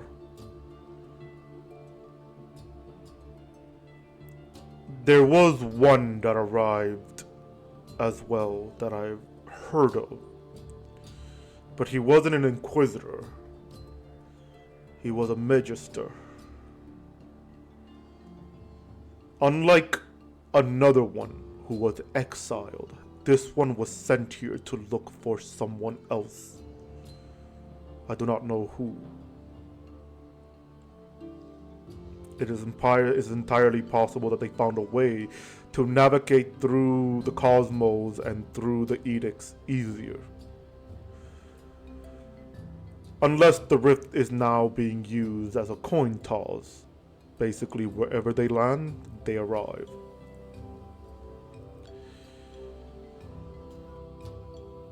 What's this magister's name? I do not know. Right before I could figure out, I had to deal with Zamrak when he finally retrieved the Stone of Jazz. And when I got to Gielinor, he was nowhere to be found when the edicts fell. I assumed he was dealt with already. Or he's in deep hiding. Well, that's something worth noting. Alright, so back to the Bright Inquisitor. How does one defeat such a being?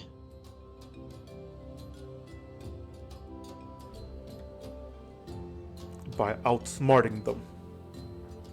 If you're unable to use your own strength as a team to overwhelm them, you have to outsmart them to either finish them with a killing blow or to banish them from Gielinor.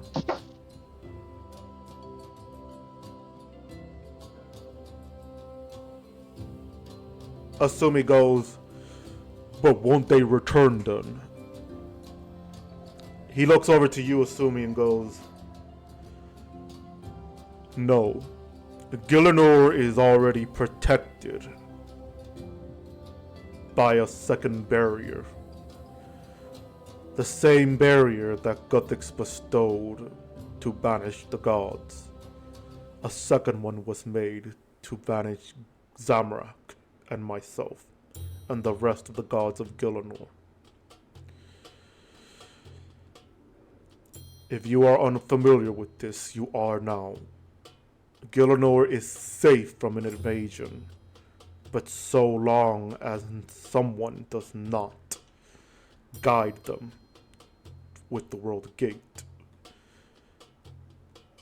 With that, he adds,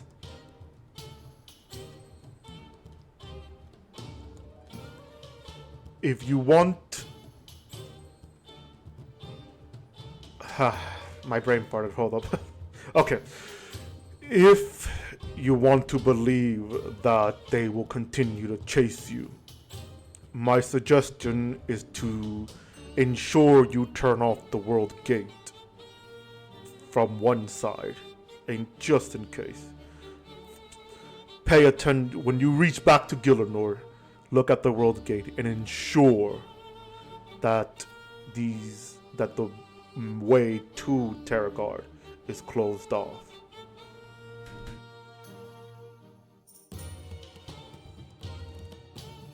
How does one turn off the world gate for a specific area?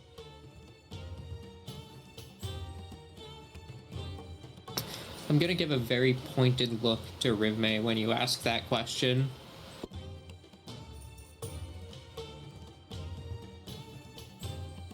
He responds with, it is not known, as I have only used the world gate several times before I learned to properly open a portal to bring my army to Gielinor during the era of the Gods' War, and before that. You would have to speak with an expert to that. My situation would be hiding the world gate, such as Zeros did. Sorry, he doesn't say the name Zeros, let me rephrase that. Well, now people know. such as the Empty Lord has, hide it. But, of course, a method like that would be very difficult for those who are not a god. I believe there is someone in Ardoring that studies portal magic, and more specifically the World Gate. You could probably ask them. Do you have a name we can work with, or do you just know about them? I only know about them. I've heard this from wizards, speaking amongst themselves. I guess we could check in with Wizard Compertree then. How is he? Last time I saw him, he was trying to show me a new invention. Nearly blew himself up.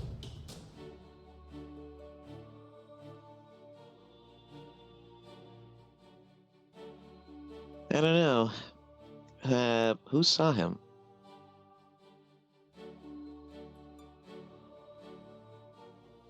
Asumi responds with, I'm assuming that Bera and Luke spoke to them. I believe it was them. If anything, they bought some ruins from them, so I assumed he is fine. He's not too bad. Got a few time runes he was interested in selling me. Time ruins. So you have rediscovered time ruins. Fascinating. And here I thought it would have been lost in time again. He smirks a bit, realizing what he just did. Asumi says he laughs out loud.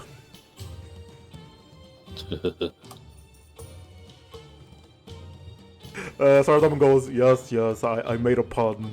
It was not intentional. So my advice is, if you're going to try to find a way to seal off the World Gate from Terragard, speak to this wizard. See what you can find out, and find a way to do it. As for the Inquisitor, I have a theory that you might have an easier time with him.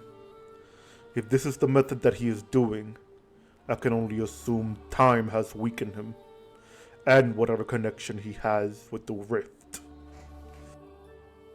Hold on. If he's been... So we potentially are dealing with an older Inquisitor, as opposed to, I guess, a young, fresh from Terragard kind of Inquisitor? That is a theory. You might be correct on it being an older one, if he's not already trying to force the world into worshipping the corrupt version of me.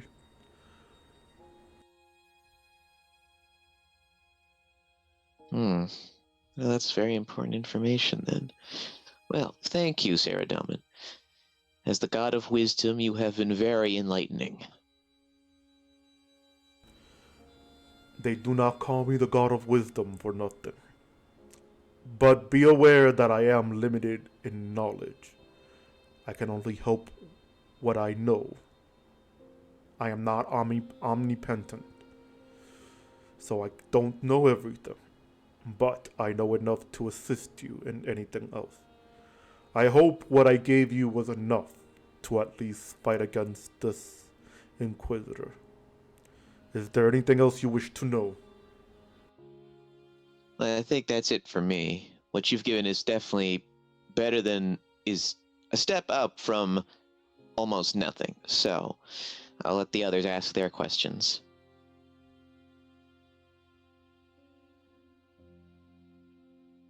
Asumi bows his head down and goes, I am unworthy to ask you any questions. I'll let the others ask you something. As far as gods go, you seem pretty chill. Who is in charge of, like, protecting the World Gate? Do you know that off of the top of your head? I do not. If there was one, they have died long ago. I can only assume the former god of balance, Jagex, had some guardian there. After all, he had several other guardians. So I can only assume if there was one, they were killed off. Which, he says, you can see the expression on his face brings a small sorrow as he goes, I would assume the Empty Lord was the one to finish him off.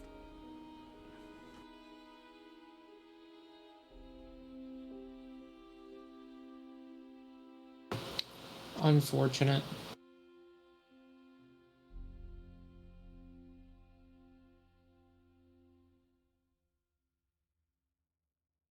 Any other questions for anybody?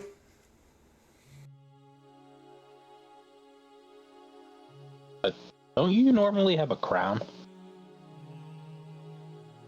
Sorry, what? Don't you normally have a crown?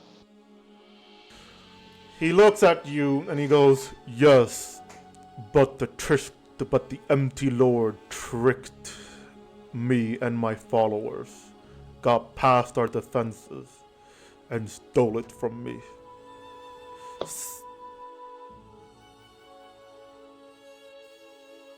Oh, I see.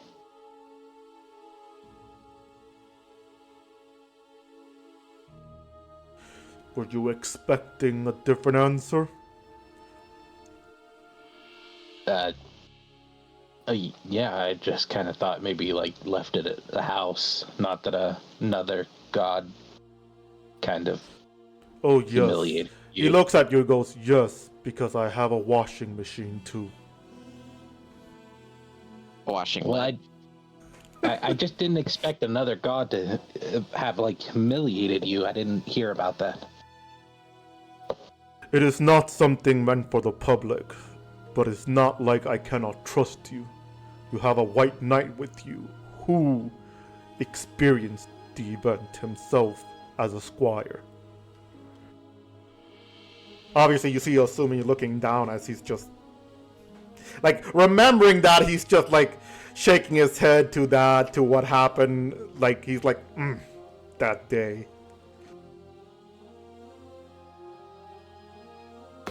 You could have told us about that so we could be, like, non-offensive towards him. Sardam goes, I'm not offended. You were asked your questions and you were curious. We're all curious in our own way. Even I sometimes get curious, forgetting that I am a god now, once in a while. It's been millennium since I've acted mortal. It's nice to see it. What I did was more of an attempt of a joke. So forgive me if it looked like I was angry.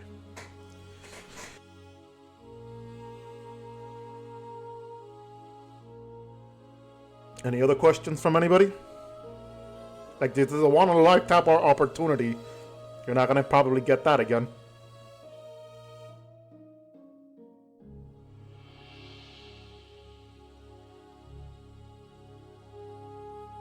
None of us really believe in you.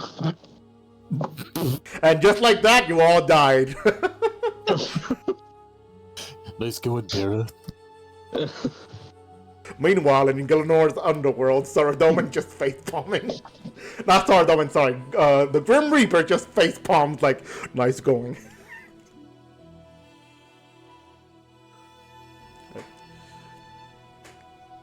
I just need a yes or no. Does anybody else have any other questions for Saradomin? Nope. Nah.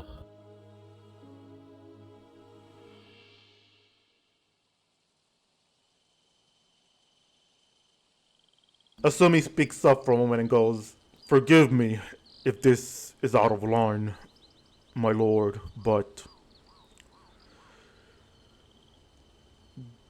you said that the edicts, that a barrier just like the edicts has returned. So that means you're no longer able to return to Gielinor.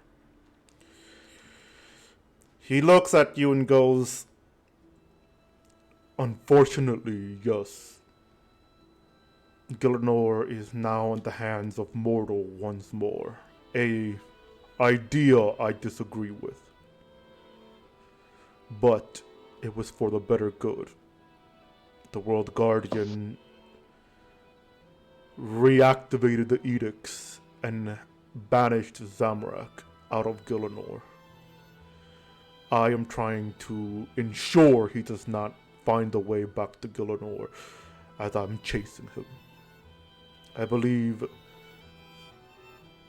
while I disagree, I believe that Gielinor, being without us more powerful deities,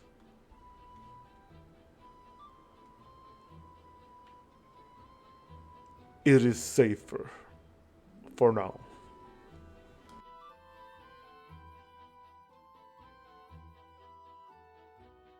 Asumi bows and goes, "A noble sacrifice, my lord. A very noble one indeed." So does that mean you have a way you could end the edicts?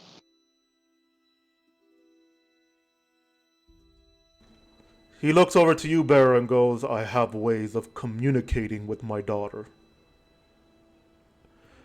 And with some followers, should I require myself to do so. But that is all." See.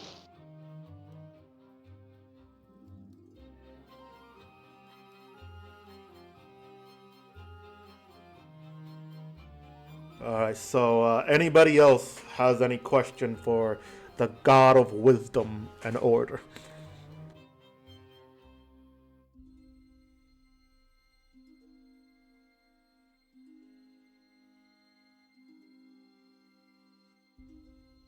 Alright, assuming no one has any more questions. Saradomin looks and listens to the silence for a moment as he's eyeing to see who else has any question. Before he goes, "I can sense you no longer have any questions for me. Then I must depart. I have to return to the battlefield and face Zamorak, ensuring that he is dealt with before he flees from me once more. I wish you luck, warriors of Gielinor, and I have confidence that you shall be able to get rid of this Inquisitor before he does more damage." And with that, if no one tries to stop him for one more question, he starts. Yes. Go ahead. Do you know anything about the whereabouts of the former members of the Hand?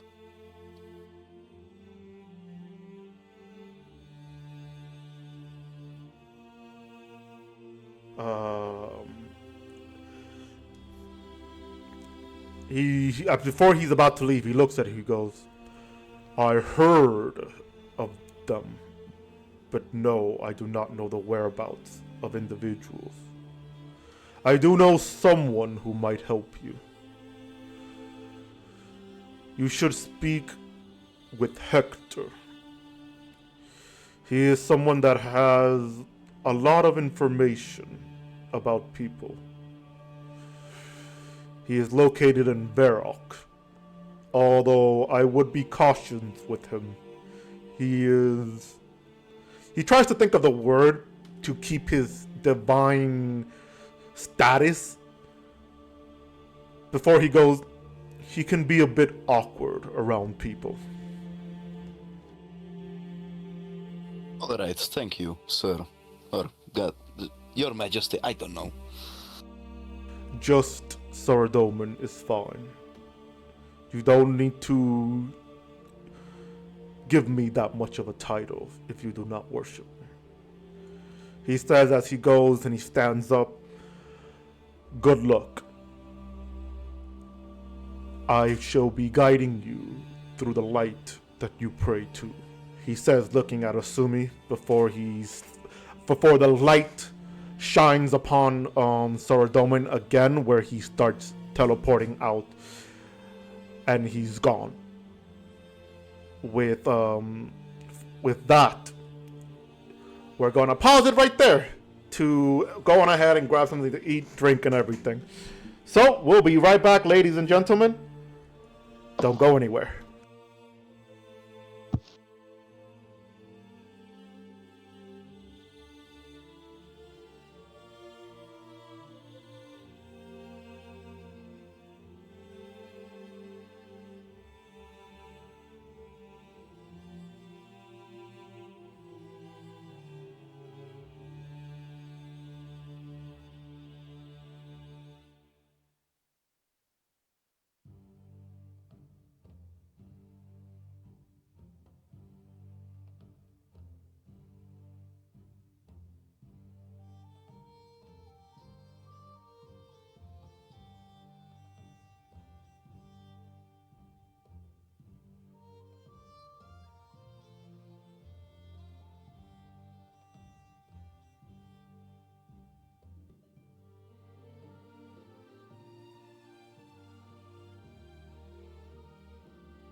All right, and we are back. Ooh, give me 1 minute. Forgot to set something up.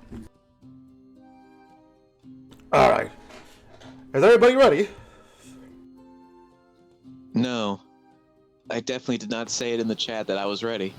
Well, you heard that, I folks. am ready, but You heard- fun fact, Yes.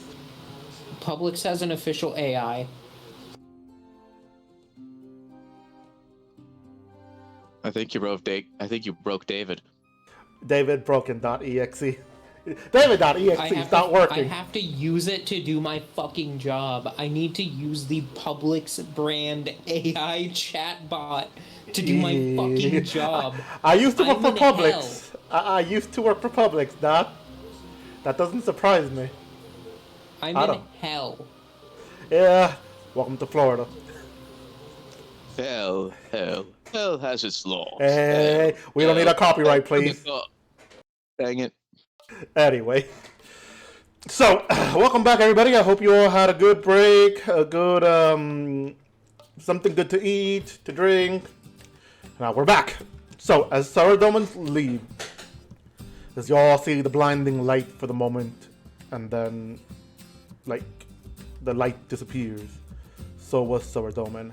The ground is scorched with the beam of light that he used to teleport out.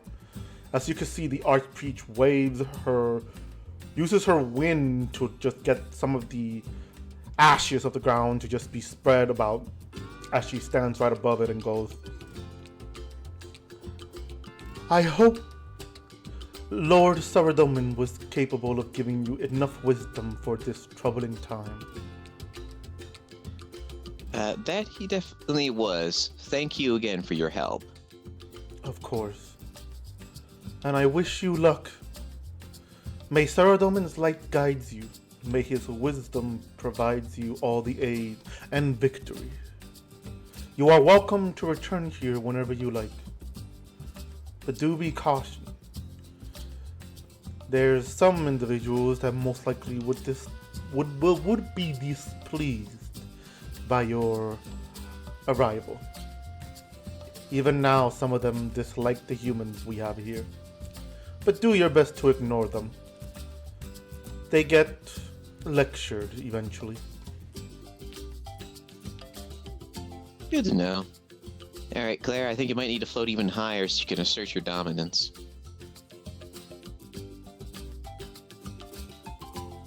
You hear the Archpreach. I don't go much higher. The Archpreach just chuckles at that and then just looks impressed at that and claps her hands at that and she goes, impressive. Now go up there and insert your dominance to them. She gives Dimple a wink as she is playing along. Meanwhile, Rivme is just nickering in the background at that idea.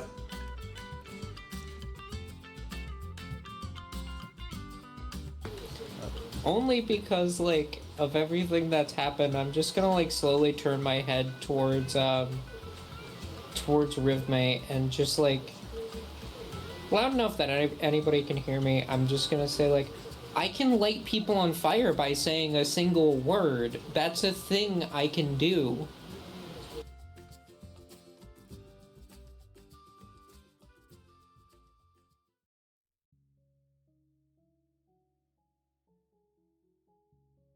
Well, are you trying to say it loud enough for only her to hear you, or...? Everyone. I'm just saying that, like, full volume. And she goes, impressive. But I'm pretty sure you still have to be in my level to do anything, wizard. Sorry, to do anything against me, wizard. There we go. Sorry, just, answering a The question. vampires almost killed you. The Archpriest looks, vampire? She looks at Rivme and she goes, one from Vampirium. They seemed more mutated, larger. They seem to have escaped the world gate. Oh, God, how long ago was that again? Several years ago. Oh, that. Yeah, no. I was like, I'm trying to remember how long I said when I was explaining it to you guys. Like, several years ago, before I finally managed to get redemption from Saradomin.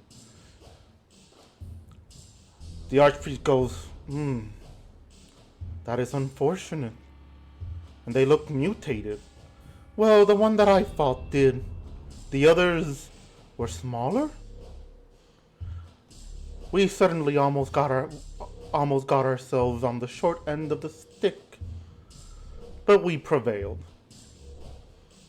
This one was, she gestured to Claire, is on edge, which I completely understand her. 6 people are dead. I almost died, and everyone else here almost died because you didn't tell anybody. I'm not on edge. I hate you. Archpriest looks at Claire and goes, to be fair, do you know that she knew beforehand? It seemed Yes. more She like explicitly told us. Rivmate goes on and goes, I specifically told you that I believe I know why. And that I know that these creatures are from Vampirium, and I told you that were here because of me. Not that I knew that they escaped. And Bera vanished. Could not handle the sounds of kufte. Teh. The exact words were that you knew you left the world gate open back then. You could have alerted someone. We could have, but we didn't think something would follow. So I didn't know that something escaped. Or better yet, I didn't know something would escape. It's better to be safe than sorry, and you were neither. Perhaps. And again, that is a mistake that I am willing to learn. Things happens either way. Claire. And I, again, am not going to argue with you because you have all the rights to be angry since we nearly died. But I ask you not to blame me as if I knew the vampires escaped. I blame you because it's your fault. I will accept the blame, but not the accusation. Whatever helps you sleep at night. And I suppose the same can be said to you. She says as she turns around and goes, when you are ready, I'll meet you at the world gate. So that we can leave unless you wish to shop some more and explore the city. She says as she walks out as Asumi responds with, while I do understand your anger, Claire, you do need to ease a bit. Because if it wasn't for her, we would have been dead. I know she is at fault. And so are our other allies that we know. But you're attacking her a little too much. I think there's no justice being served here. Anyway, Thimble's just gonna start heading back to the World Gate. As you guys start heading back to the World Gate, obviously the Archpriest starts waving at you guys goodbye. You guys starts leaving. You can see the door open fully, and more icing starts entering the church throne room. I'm gonna say church throne room, just for the hell of it.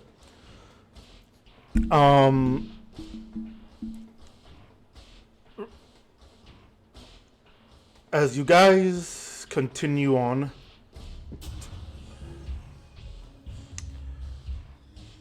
you see a lot of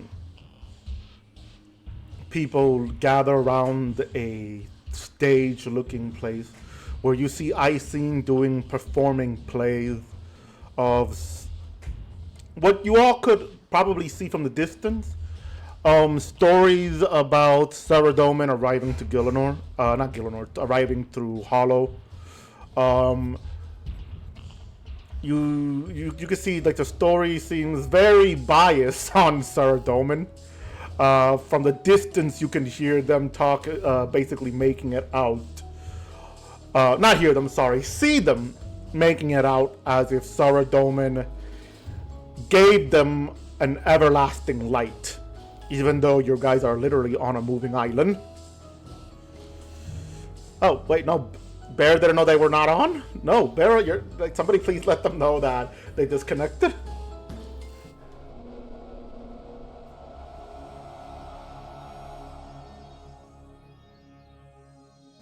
Brother. Alright, well, let's wait for a moment for them to get back in, I guess. While I explain the thing. But yeah, that's basically part of the play where you guys are seeing an Icene play as Saradomin and pretending like to give them light, as they're basically doing some very good magical performance where they basically made it dark on the area only. Well, not dark, but more like they are covering the sun, and then they basically cast a spell to make it bright and all that. Welcome back. Thank you. Alright. You guys are now heading back to the World Gate. Basically, I was explaining how you guys saw the stage of the play happening of Saradomin. Basically, his story being exaggerated as from what Rivme said of him basically giving them eternal light. Assuming rushes up to Rivme and goes, "The play that they're doing. I thought you said the history was known that he made it so you could have light." Rivme looks over and goes, yes. You see, a lot of people understand that Saradomin gave us eternal light by moving the island. But a lot of Icenes believe that it's eternal light. So technically our world has light forever. Which obviously isn't true, but it's like those on Gielinor. They have a sort of belief about Saradomin, how he's the force of good in the universe. Well, a lot of us believe that, but you know, like Gielinorians back then used to believe that we were spiritual beings. Assuming answer with some still believe that, which I'm gonna add it on with after what she said and goes, yes, they do. But still, it's nice to see people still have hope, I suppose. Especially during times that is required, she says, looking at Asumi as she gets close to the World Gate. As she's looking over through it, she goes, alright. The World Gate still's connected to Gielinor then. As she goes in first. Anything anybody wants to do or say before we hop on over to Gielinor?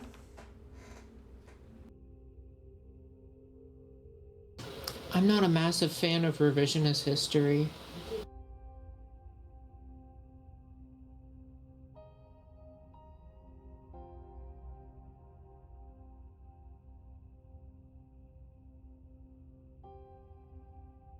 Asumi responds with, neither am I, but if you heard about how most Saradomin is seeing the God Wars ending, you'd hate them too. He says as he starts jumping in. Yeah, just as you guys jump in, the portal does make a vroom vroom sound. So, who else jumps in, I guess? Yep, here we go. I'd go in. Yep, I'd go in as Yeah, well. I hover through the thing.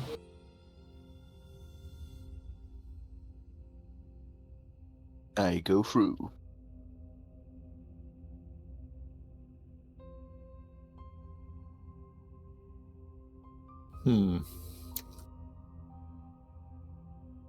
Alright, sorry, just making sure I have something ready.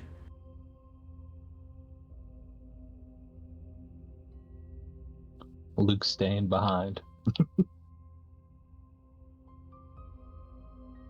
Alright. So each one of you come out, and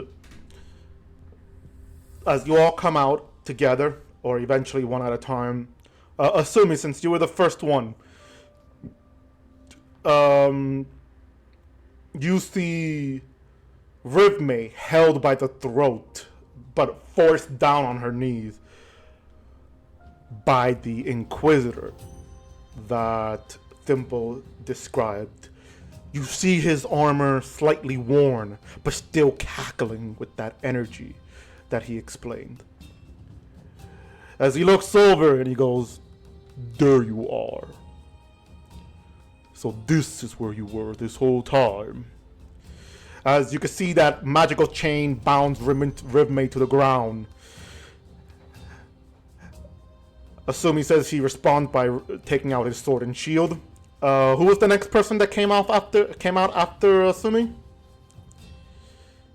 I believe it was Thimble then me. Alright. So, yeah, go ahead, Thimble. You're just gonna unsheath my dagger, have my rapier at the ready. Alright. Claire, you see that as well? You come out and you see that? Barra, you come out and you see that? Sorry, go ahead, Claire. I thought you were focused. I'd be casting Immolation immediately. Alright. Crap. I'd chuck a poison ivy bottle at him when I see that.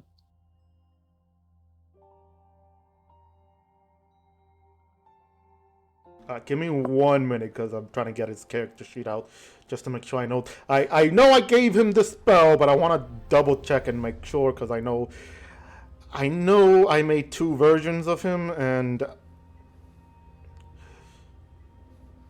I tend to mess up when I make these versions. Ah, here you are. Alright. Someone remind me, how does the 2024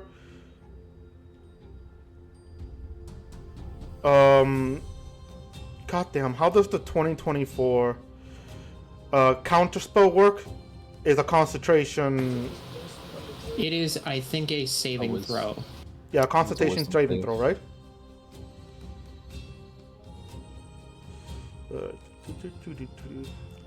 Or no, yeah, con save. No. It is a con save, yeah.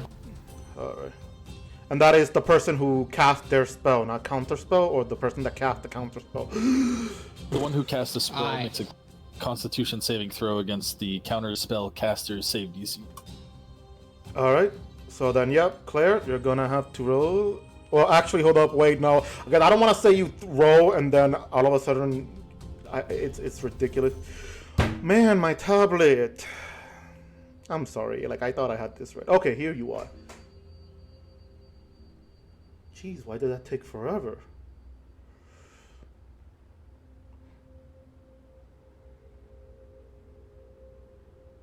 Okay. So you don't have to cast. You don't cast anything.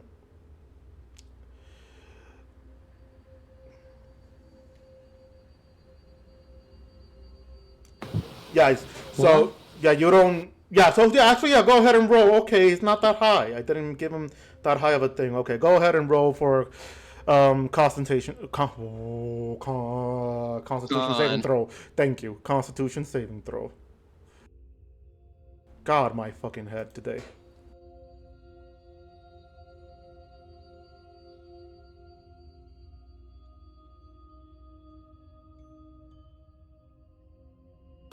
That is so unlucky.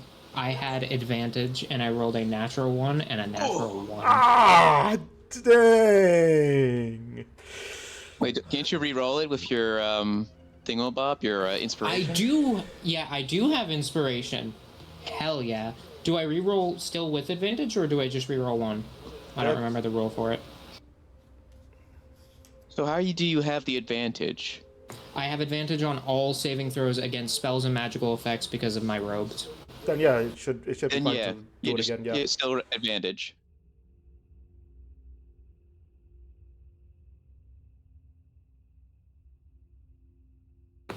Still bad. 11 total. All right, as you go to cast your retaliation, you see he still has his hand on Rivme as he basically just waves his staff to cancel out your spells. No incantation, no nothing, just looking directly at you all. Not a single... You're unable to see his eyes as his eyes is glowing yellow. As he goes, ah, so I see you all are quick to fight first and ask questions later.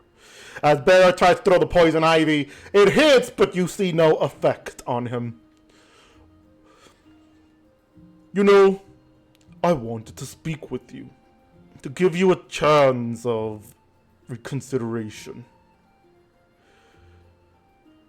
But I might as well just do this. He goes on ahead and he points the staff over to you, and you are all sent, flown back into the world gate. Only before you see the world gate changes into something behind you. So the moment that you see it changes, you look back because they've made that, and it shows a completely different world. He points his staff at you, and a large, powerful blast, not enough to kill you, but enough to send you all backwards into the world gate. As you're all forced in, you all appear on the steps of another world. The step of this structure created to that God, what's the word? That houses the world gate itself, almost as if it was made. But it looks not rusted, but it looks like it's being repaired of a sort. As you can see, two aviancy individuals looking at you, confused, as the world gate then closes, only reopening into a much smaller window for you to be able to see through to Gielinor, as the individual was touching the world gate panel and then proceeds to to walk away, dragging Rivme with him. You all find yourself, as you look around, in a world with a beautiful world of trees, of blue. Is that blue? A cyan blue trees with dark blue leaves, crystals sticking out of them. As you see the world quake closes, the aviancies walks over you with their hands up. Are you folks okay? You seem to came out of the portal rather abruptly. Granted, we were forced in, so excuse me for 1 second. Can I try to go back through the portal? As you... First of all, let me respond to this comment that I read saying, don't threaten me with a good time. Second, as you try to go through the portal, you see you are hit. Not hit, but more like bounced back from it. Not enough to send you on your to send you a few feet back, but more like you're hitting a very soft wall, like a mattress that was leaned on the wall, and you just go to hit it. So you go boom, and you stumble back a few things downward, like a few steps down. Sorry.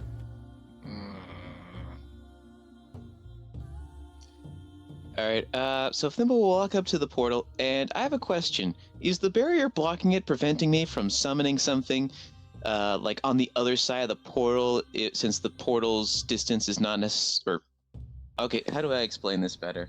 You're trying to summon something on the other side. Yes. Okay, I understand that. See, I'm good.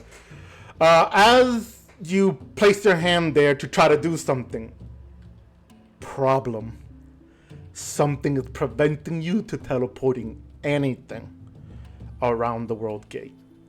Roll me a history real check. Wow, I said real check. Yeah, why not? Real quick. Okay. First off, I'm not summoning something. I'm just manifesting my mage hand. Oh, you want to manifest your H-hand.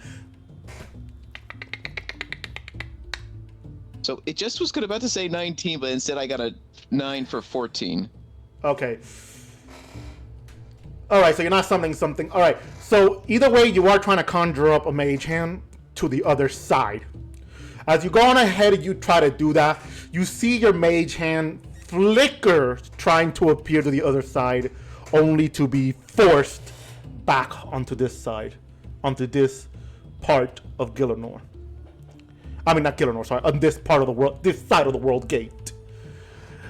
And from your roll, you said you rolled what again? 14? 14. You recall that the world gate seems, from your on Klimdu, that the world gate has an energy that protects itself from anybody teleporting in, out, but also from conjuring anything from the other side. They would have to physically be on the other side. So even though it worked for a bit, sadly, you weren't able to do much.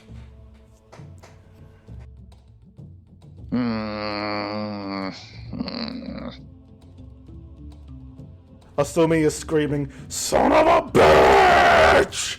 as he goes and he starts fucking hitting the world gate barrier. God damn it! Asumi, hitting the barrier is just gonna break the sword. Let's think this out.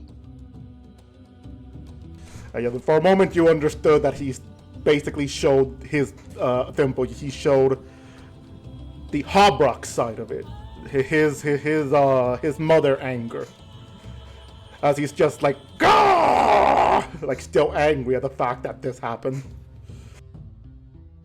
Well, where are we? The NC goes, I can answer that question if you are all okay. Yes, bird person. We witnessed something not very good. Where are we? You're in Terradad. Terradad, sorry. You're in Terradad. The homeworld of the elves. And I guess our new homeworld.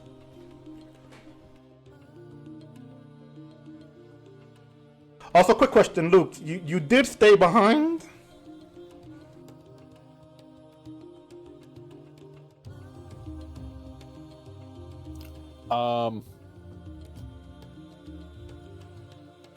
I just want to clarify because you didn't want to. You did tell me you wanted to do that, but I don't know if you are still dedicated to actually staying behind.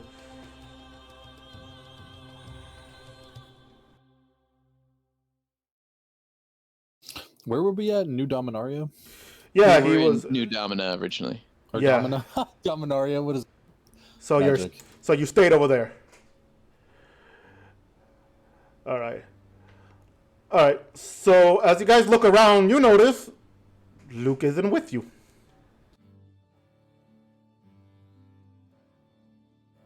Did he miss the portal?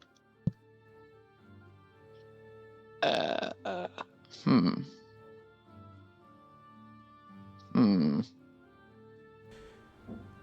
You guys don't see Luke on the other side of the portal as you're trying to look for a moment to see if he's there. Shit. Did we lose him? Does anybody have sending?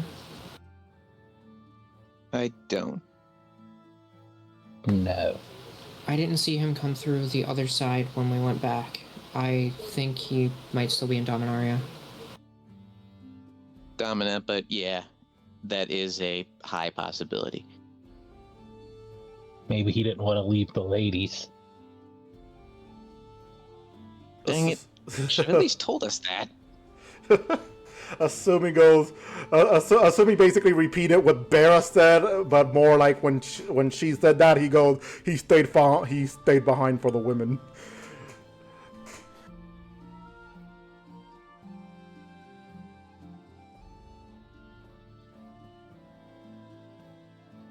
The AVNC's. Well- Sorry, go ahead. Go ahead.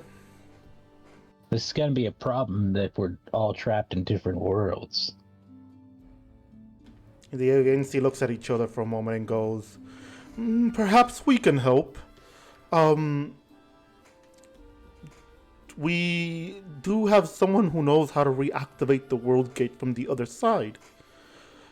Or, well, we don't have someone, we know someone. And I believe they are in the town a few miles that way. We could take you over there." Yeah, I think that's probably a good idea. We're in a bit of a hurry, so the sooner we do that, the sooner we can start chasing after that motherfucker. Did they point in the direction? Like of the town? Man, are you just gonna sprint over there? That is kind of my plan. Then Rudy, I think you're probably already gone, because I do think they kind of pointed at the town. I'm gonna use my thing to make you lighter and give you another 10 feet of movement speed. How does the person look? Wait, let me do the voice. How does the person look like? They go, she's an elf with brown robes, pale blonde hair. It's better if we just take you. If you're in a hurry, they look around for a moment and goes, oh, where did the wagon go? The wagon went already. Alright, well, let's rush over. It'll be quick if we just hurry then. They say as they take flight and start flying off, with one of them screaming, "We'll slow down so you can follow us. Just be careful. There are some hostile shapeshifters around this area." I'll better David? you guys then. David, I activate my large form, which gives me 65 movement speed. Claire casted a spell on me, which gives me 10 more, so that's 75. Not a spell. Oh, something. I don't know what it is. So that's 75. I dash 150. Dash number 2 because of monk bonus action. 300 feet. I sprint in the direction they pointed. Okay. So you've noticed you run so fast, like you're just sprinting, trying to hurry up, that you kind of passed the AVNCs in front of you. Do you want to stop and wait for them to catch up, or do you just want to keep moving? No, they told me there was a town in that direction. I don't stop until I get to the town. Yeah, it's a direction, though. Doesn't mean they're going to get it right. It's a wooded area, sir. But alright, jokes aside, yes. You're rushing over there as quick as you can. You're rushing. As you basically sort of leave everybody to the dust. Sumi goes, whoa, why do I feel like this is something he's going to be doing a lot of lately? You better get used to it. He responds, he adds saying, "This feels familiar." Because it's pretty typical. Anyway, so with that, so his guys are trying to catch up to him. Ludovic, you arrive, basically the first one there. As you look back, you see the AVNCs, not too far, but they are there. You could see that you're a little bit off by calculations. Like you ran, but you didn't focus on the direction that much. Like you were only slightly off to the right. Any more, you could have probably ran into the woods and gotten lost. But luckily, you managed to stay focused. And there, you see several AVNCs turn around, confused on why there's this tall, human-looking motherfucker rushing in like a madman. And you see some elves with crystals sticking out of them. Like some of them, some of the crystals sticking out of them are like on their head, looking like horns, on their neck and everything. They just look at you very confused as to what the hell just happened, and they're trying to look back to see if you're being chased by something. I go up to one of the elves and say, "Hello, do you know a elf like you? Brown robes, pale blonde hair. She knows how to activate the world gate." Oh, you mean Angloff? Yes, she's right over there in that building. I believe she's speaking to some construction workers about repairs for some buildings. Alright, thank you. Again, sprint. 300 feet of movement speed, bam. That's the Anyway, building. 300 feet of movement, you go crashing into the building. Good job, man. I'm kidding. I'm kidding. But you do end up rushing over there as quickly as possible. That as you are close to the building, the others finally catch up. Seeing you rush to the building, as the AVNC lands, they look at the group and goes, "I'm going to assume your friend found where she is." I hope so. He ran really fast. The Sumi responds with, "Well, if he made a mistake, at least we'll know and tell him to slow down just a little bit. Come on." Alright, so as you go to the building, there's no door. It's a very open structure. As you see this elven woman wearing a completely brown robe and a worn out symbol of the goddess of the elves, Siren, right there. You see her speaking as she's looking through the map. She goes, "I can convince them to move to this direction, but it's gonna take some time. Maybe once your god returns, he can assist me on trying to cure them as well. I can move them to a specific spot, but it might have to wait." As the AVNC listens and he goes, "I suppose we could do that. I'll let Armadale know that you're waiting for him then once he arrives. I believe he is still off planet getting other individuals to leave our old home world. Will any of them do that?" "Probably not the elders. The elders are... what's the word? The elders are stubborn fellows. They tend to try to make it a thing for tradition, which is ironic because tradition, we would have thrown them off the island into the center of our core as sacrifice." Oh my. It's tradition because our planet, it was basically in the sky, so we were limited in food and resources. I suppose that makes sense. She turns around and she sees Rudovic, who she goes, "A human is here.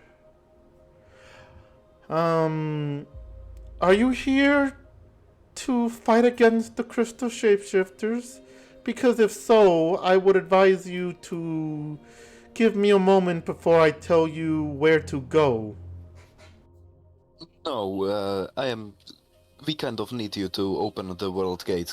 It's an urgent matter.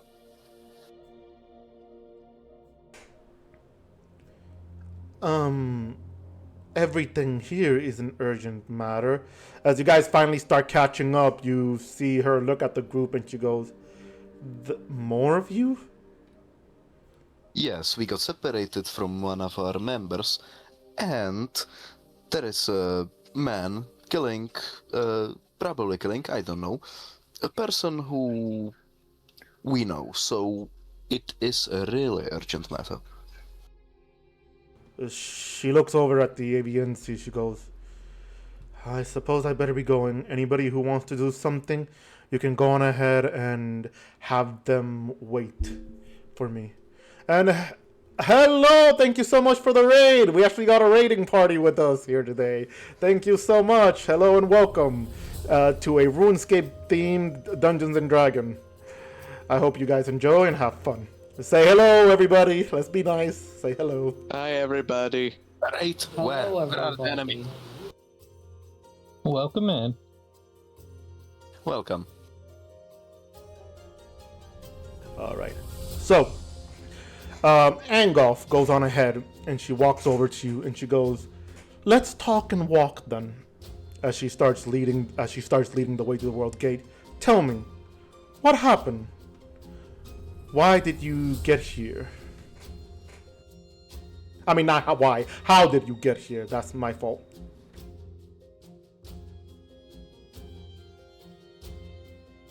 Magic asshole pushed us.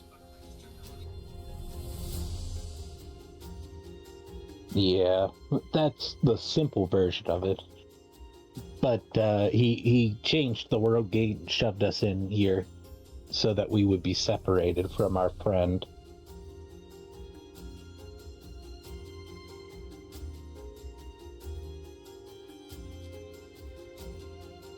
I see.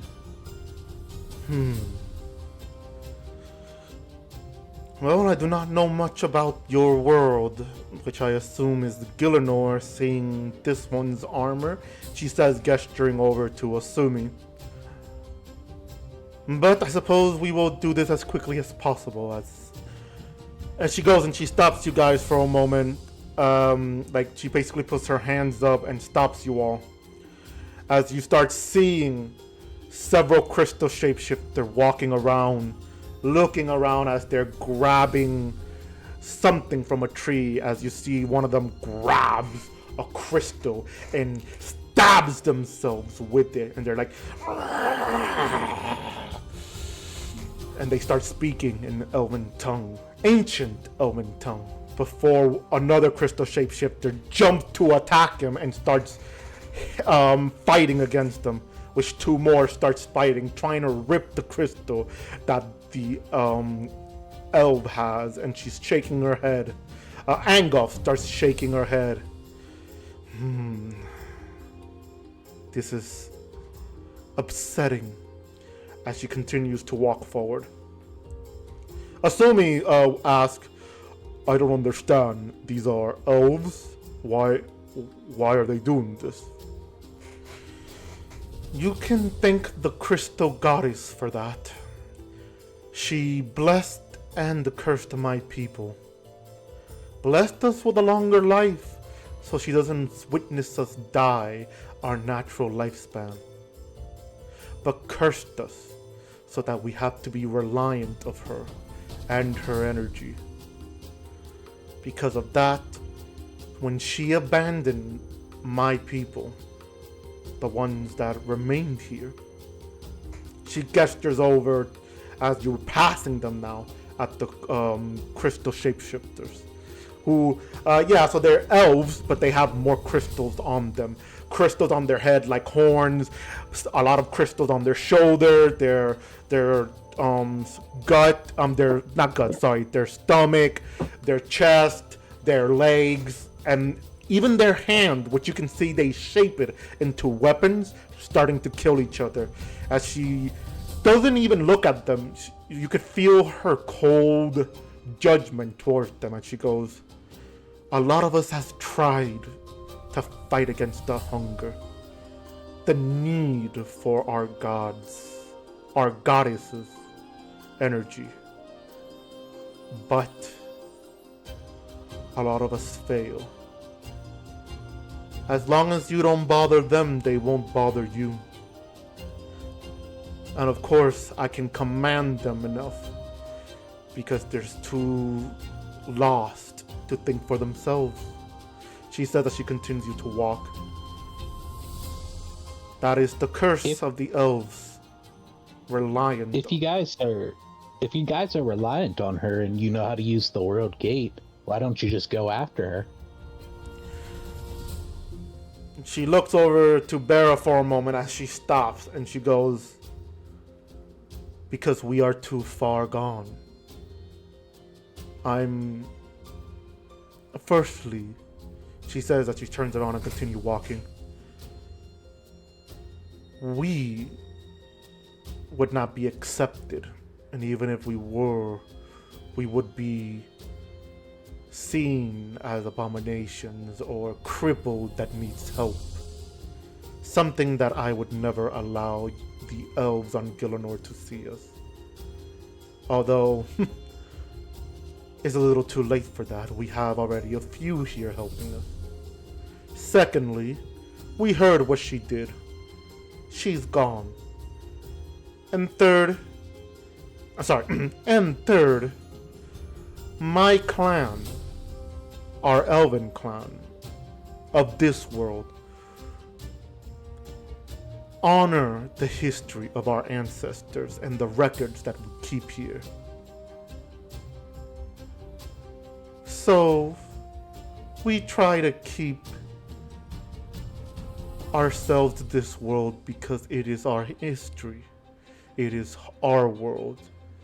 We have so much here that leaving did not seem like it was needed until Siren decided to abandon us that remained. Won't you all go crazy like those guys if you don't leave?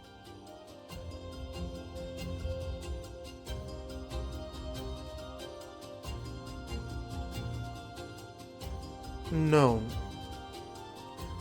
Like I said, we are capable of fighting against the hunger and the insanity. Plus, we've been having help lately. I once visited Gielinor to seek help from not just the elves but other adventurers, and they assisted us well. They have given us ways for ways to be able to cure or sustain our hunger. And now, the so-called God of Law and Justice Armadale moved his people here. Apparently, Siren assumed she still has rights to call this her world. But he has been helping us, so I do not mind sharing it with the Avienses.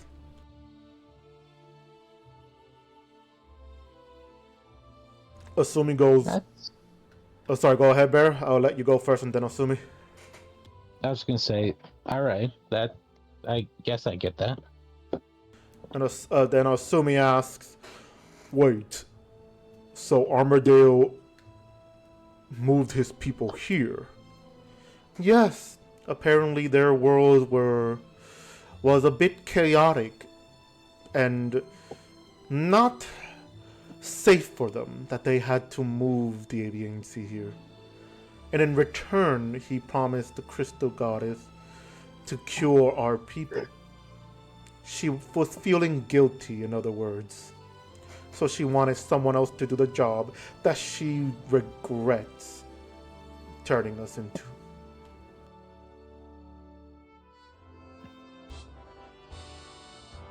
Oh, and somebody redeemed their hydrate yourselves, so drink something if you need to. I got beer. That's good enough for me. Please constantly redeem the hydrate thyself so we can get David drunk. Vodka? You want me drunk? Too late. I have high tolerance.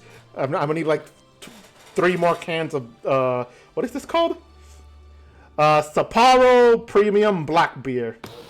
He already heard him, forgets how people. to read. And I have 10,000 channel points and a 5-minute cooldown on hydrate thyself. Yeah, I'm gonna Spamming him. I'm gonna ignore that. Don't even go there. Don't you dare, because I'm gonna ignore that. Anyway, so as you guys are walking, you can see a few crystal shapeshifters who are hunting. Rushes over to you for a moment, as you can see Angolf push her hands at it and lower it down before the crystal shapeshifter seems to be forced to submit before it turns around and basically does Sonic the Hedgehog spin dash, where it turns into a crystal, spiky crystal wheel and just and leaves, like trying to like escape whatever the hell is going on. And you hear some rings pop up, like ding ding ding. No, you don't. But yeah, you basically see her do that.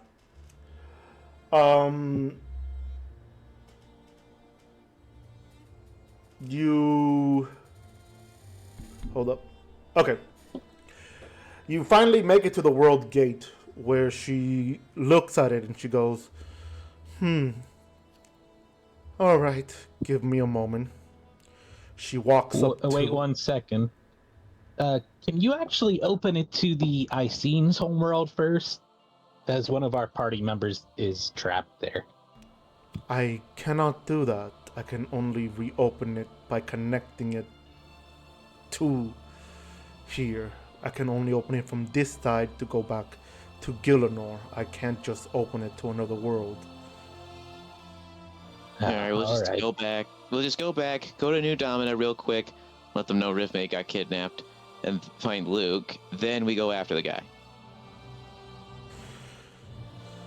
She nods. Sounds good. She nods as she walks up to the world gate, places her hand on the circular structure, and you can see green energy is being absorbed by her for a moment, like some green energy. Before she motions her hand, waves it counterclockwise. As you see the gate, you hear from the other side like clockwork movement, and you see the barrier vanishes and the portal of the world gate gets larger as you can see that you're now free to enter to the other side. She sighs and goes, here you are. You're free to return. But you better hurry, because I sense more crystal shapeshifter arriving, and they're more aggressive than I can control. So quick question. While Angoff was doing all that, could I have studied her to understand how she did it? Yeah, Claire, I know you're a wizard too, so if you are interested in learning, for Thimble and you, both of you can go on ahead and roll for Arcana. Yeah, I'm totally in on that. Dang it, a 9.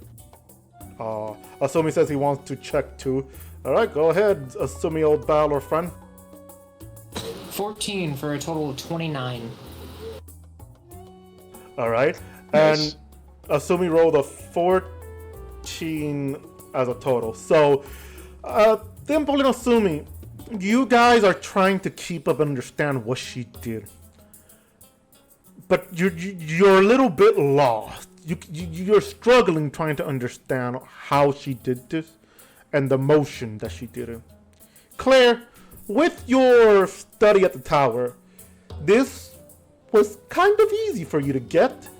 You still had trouble understanding at first, but seeing her do it, you finally know how to channel the world gate into opening from the other side, should it ever be closed.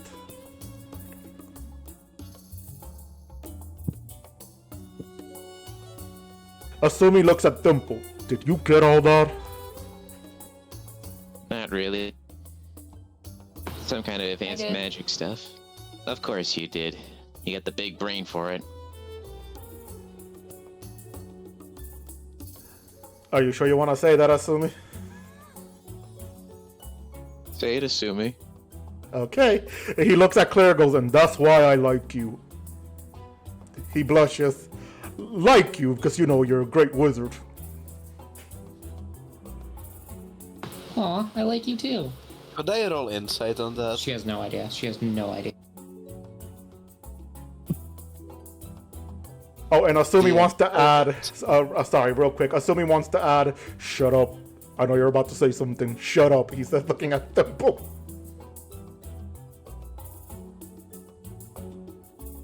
Thimble's just gonna smile at him. We should go. Yes, we should. And with that, you all jump over to the other side, to the world gate. And there, you... Rudovic, I didn't hear you if you said it, but yeah, you go ahead and roll the insight for that part, just to see. A dirty 20. Alright, Asumi, do you wanna... you got a dirty 20, so you wanna try to hide it. Roll for deception.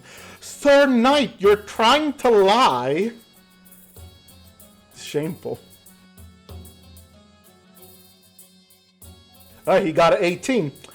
Yeah, so Rudovic, you've now catch on and learn why Thimble teases Asumi.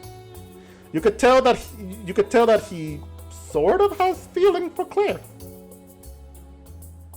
I look at Asumi and just smile.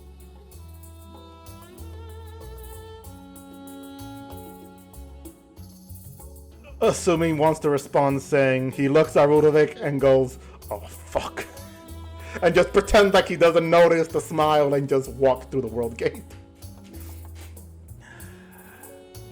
So, as you guys arrive, now back on... you guys are back on Gielinor. You look around and there's no sign of anything.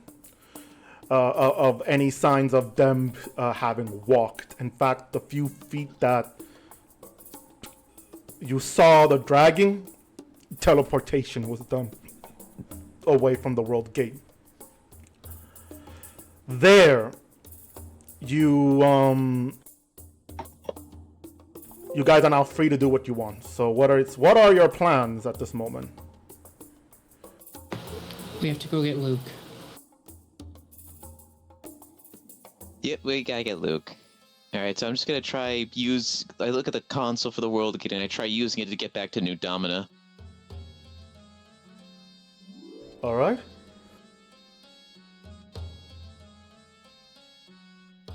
Alright, so as you go on ahead, you were able to do it and look through the thing. And luckily you were able to learn how to use the world gate as well. That you finally managed to start moving the gate to different worlds until you finally make it to New Domina. And there you go. New Domina is open. Alright, just gonna hop, skip, and jump inside. I'm gonna first look around to see if there's Luke. I guess the question would be, Luke, are you anywhere close to the world gate, or did you decide to follow that one specific ice scene that flirted with you? You said she was preparing for a play, right? And then Yeah. that they had a play that went on. Would it have still been going on when we left, or did it just end? Yeah, they had a play, but that would be on the other side of the bridge. If Asumi's, not Asumi, sorry. If Thimble is trying to look for you, he probably wouldn't see you then. But if he's rushing in, I would then say he's most likely, he could probably see you since you're probably the one standing out of the audience. You know, your armor, your sword, your spear, and the cigar. So yeah, it would be up to both of you if you guys see each other and so on. To be fair, Luke does stand out quite a bit among the crowd of wing people, so... Do I see you, Luke? Yeah, I'm not, like, trying to hide. Alright, well, gonna scoot on over to you, and then when there's a suitable moment, I'll go, so, did you intentionally stay behind, or you forget we were heading back? Hmm? Oh, Dimple. I thought you and the others left already. I was thinking of, taking a vacation here for a while. Alright, you probably should have told us beforehand so that we weren't, like, super worried that you got left behind. I got distracted. Oh yeah, you did. Yeah, Thimble, you can see why. Beautiful ice scene now taking the stage as spotlight. Yep. I'm starting to see what's going on. Alright. I'll let the others know. But yeah, definitely let us know if you ever want to come back. Just I'm guessing Claire would probably be the best one to contact since she has magic and stuff that can probably help us with this. So let Claire know first. And good luck, buddy. We gotta go save Rifme. The fucking Inquisitor kidnapped her. So yeah. And then Dimple just scurries back. He would more or less say to himself as you're leaving, and he would just kind of chuckle before turning his attention back to the stage. Dimple reemerges through the portal. He's like, "All right, so Luke is taking a break. He's got some stuff to deal with. So we're down a guy. Thimble, I need you to tell me the truth on this. Is he with one of the hot women on the other side of the thing? Okay, this depends. Are you going to kill them if he is, or are you just going to be like, yeah, no, that's fair? No, I wish it was me. I know. I told him to contact you first if he wants to come back. So. No, not with Luke. Oh. He doesn't seem very like that into you. Yeah. No, what's the word?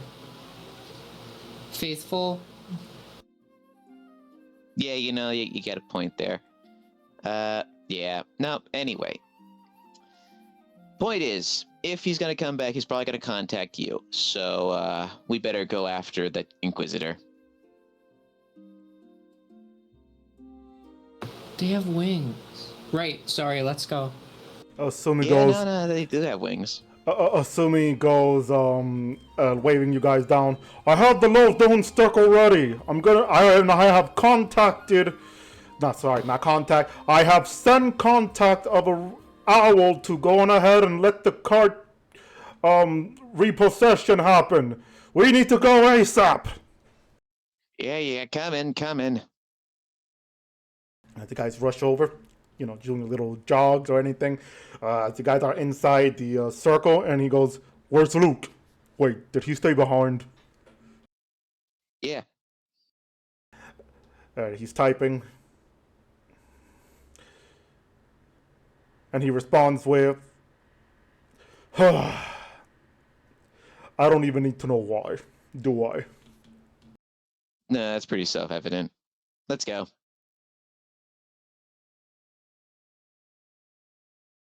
And with that, you guys, assuming goes, open up the book, makes a incantation, and you're all teleported to Follador. Well, to the lodestone of Follador.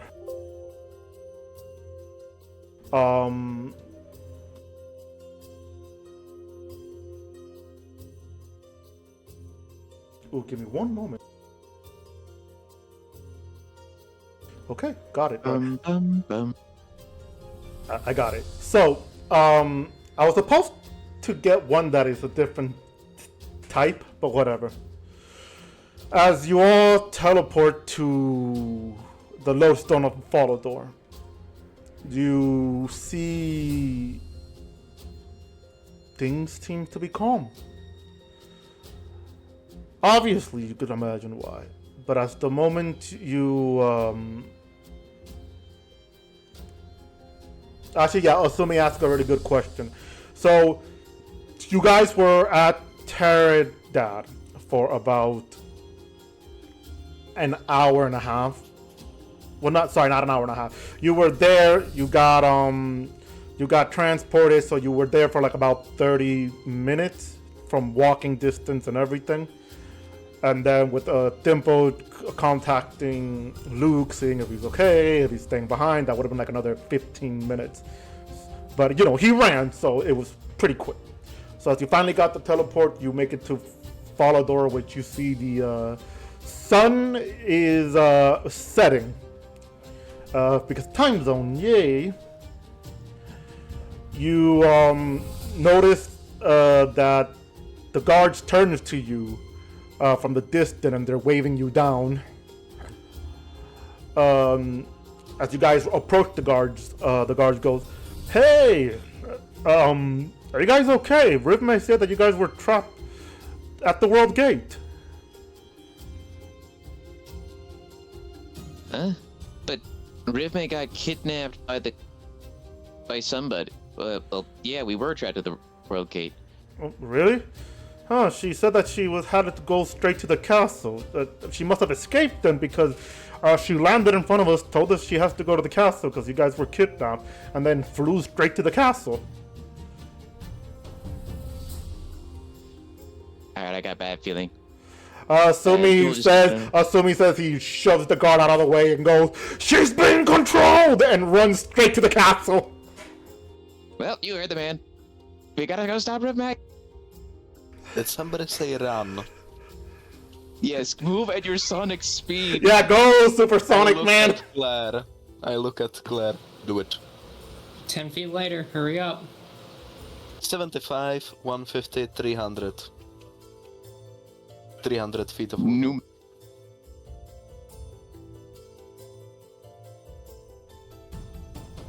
Was that a Sumi? Yeah, good question.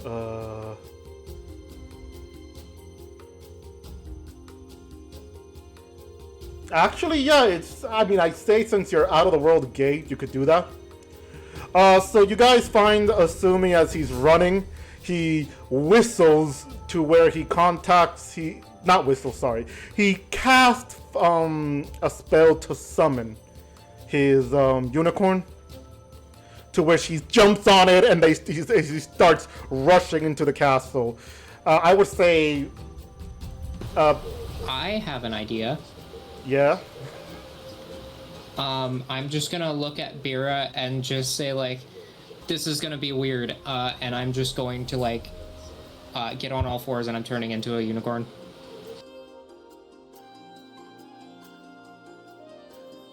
Why did you make eye contact with me as you did that? Get on. Oh, okay. Kinky? I will mount Claire. Phrasing. That's the weird part. Why did you have to make eye contact? Why was that even a statement? I'm gonna save that to a clip later. Okay. Anyway, so yeah, Rudovic is basically going a little bit faster. Which how many feet was it again? Like your max speed for one dash, Rudovic? He's doing 2 dash, but I'm pretty sure it was like 300. 300 on the dot. Alright, so yeah, so then you would basically you're faster than the unicorns, but it's not like you speed bliss them quickly. It's more like you're doing a marathon and somebody is jogging. Like you're dashing and somebody's jogging, so you're like rushing. You manage to look at Asumi for a moment before passing him, where Asumi shouts, "Head to the throne room, quickly!" He screams. And of course, as you guys are trying to catch up, Asumi says that he does grab Thimble by the collar to put him in behind him. So like that, you can catch up. And obviously you guys are there, you rush in and everything. Rudovic being the first one is rushing in, the guards look confused and everything. Until an alarm goes off. "We're being attacked! We're being attacked! Intruders! The Black Knights are here!" Rudovic hears that as he's inside the castle now, as the rest of you who make it to the courtyard are hearing that scream. As you see several Black Knights, you see several Black Knight-looking enemies jump out and attack you. Not attack you, sorry, start attacking the knights. And of course, one of the Icenes there, who was training the White Knights, who's basically just blocking the Black Knight's way, letting you guys rush in. Rudovic, as you're rushing upstairs, you're now in the throne room. As you look over, you see Mastema holding his own against Rivme, who her eyes is now pale white, a hint of her being under magic control. Not necessarily charmed, just brainwashed. Two different things that I like to make context of. And around them, you see it is the White Knights versus the Black Knights. But there are a few dead body of the White Knights. The rest of you are still behind. But some of the Black Knights turns to look at Rudovic, and they're like, I thought she said they were trapped at the World Gate. Fuck it! Let's get rid of him and deal with the others later. And with that, we're gonna pause it here. Thank you all so much for watching, and thank you for the people that just joined in. I hope you guys enjoyed, I hope you had fun watching, and I hope you found yourselves entertained with what we do. And just a reminder, next month on December 20th, one of our players, Claire, is going to be hosting a Christmas one-shot. So be ready for some jolly good times. And next week we might not be around to do a session. I will check with the group to see. So thank you all so much for watching, and we will see you next week. Goodbye. Bye-bye. Bye bye. Bye-bye. Bye-bye.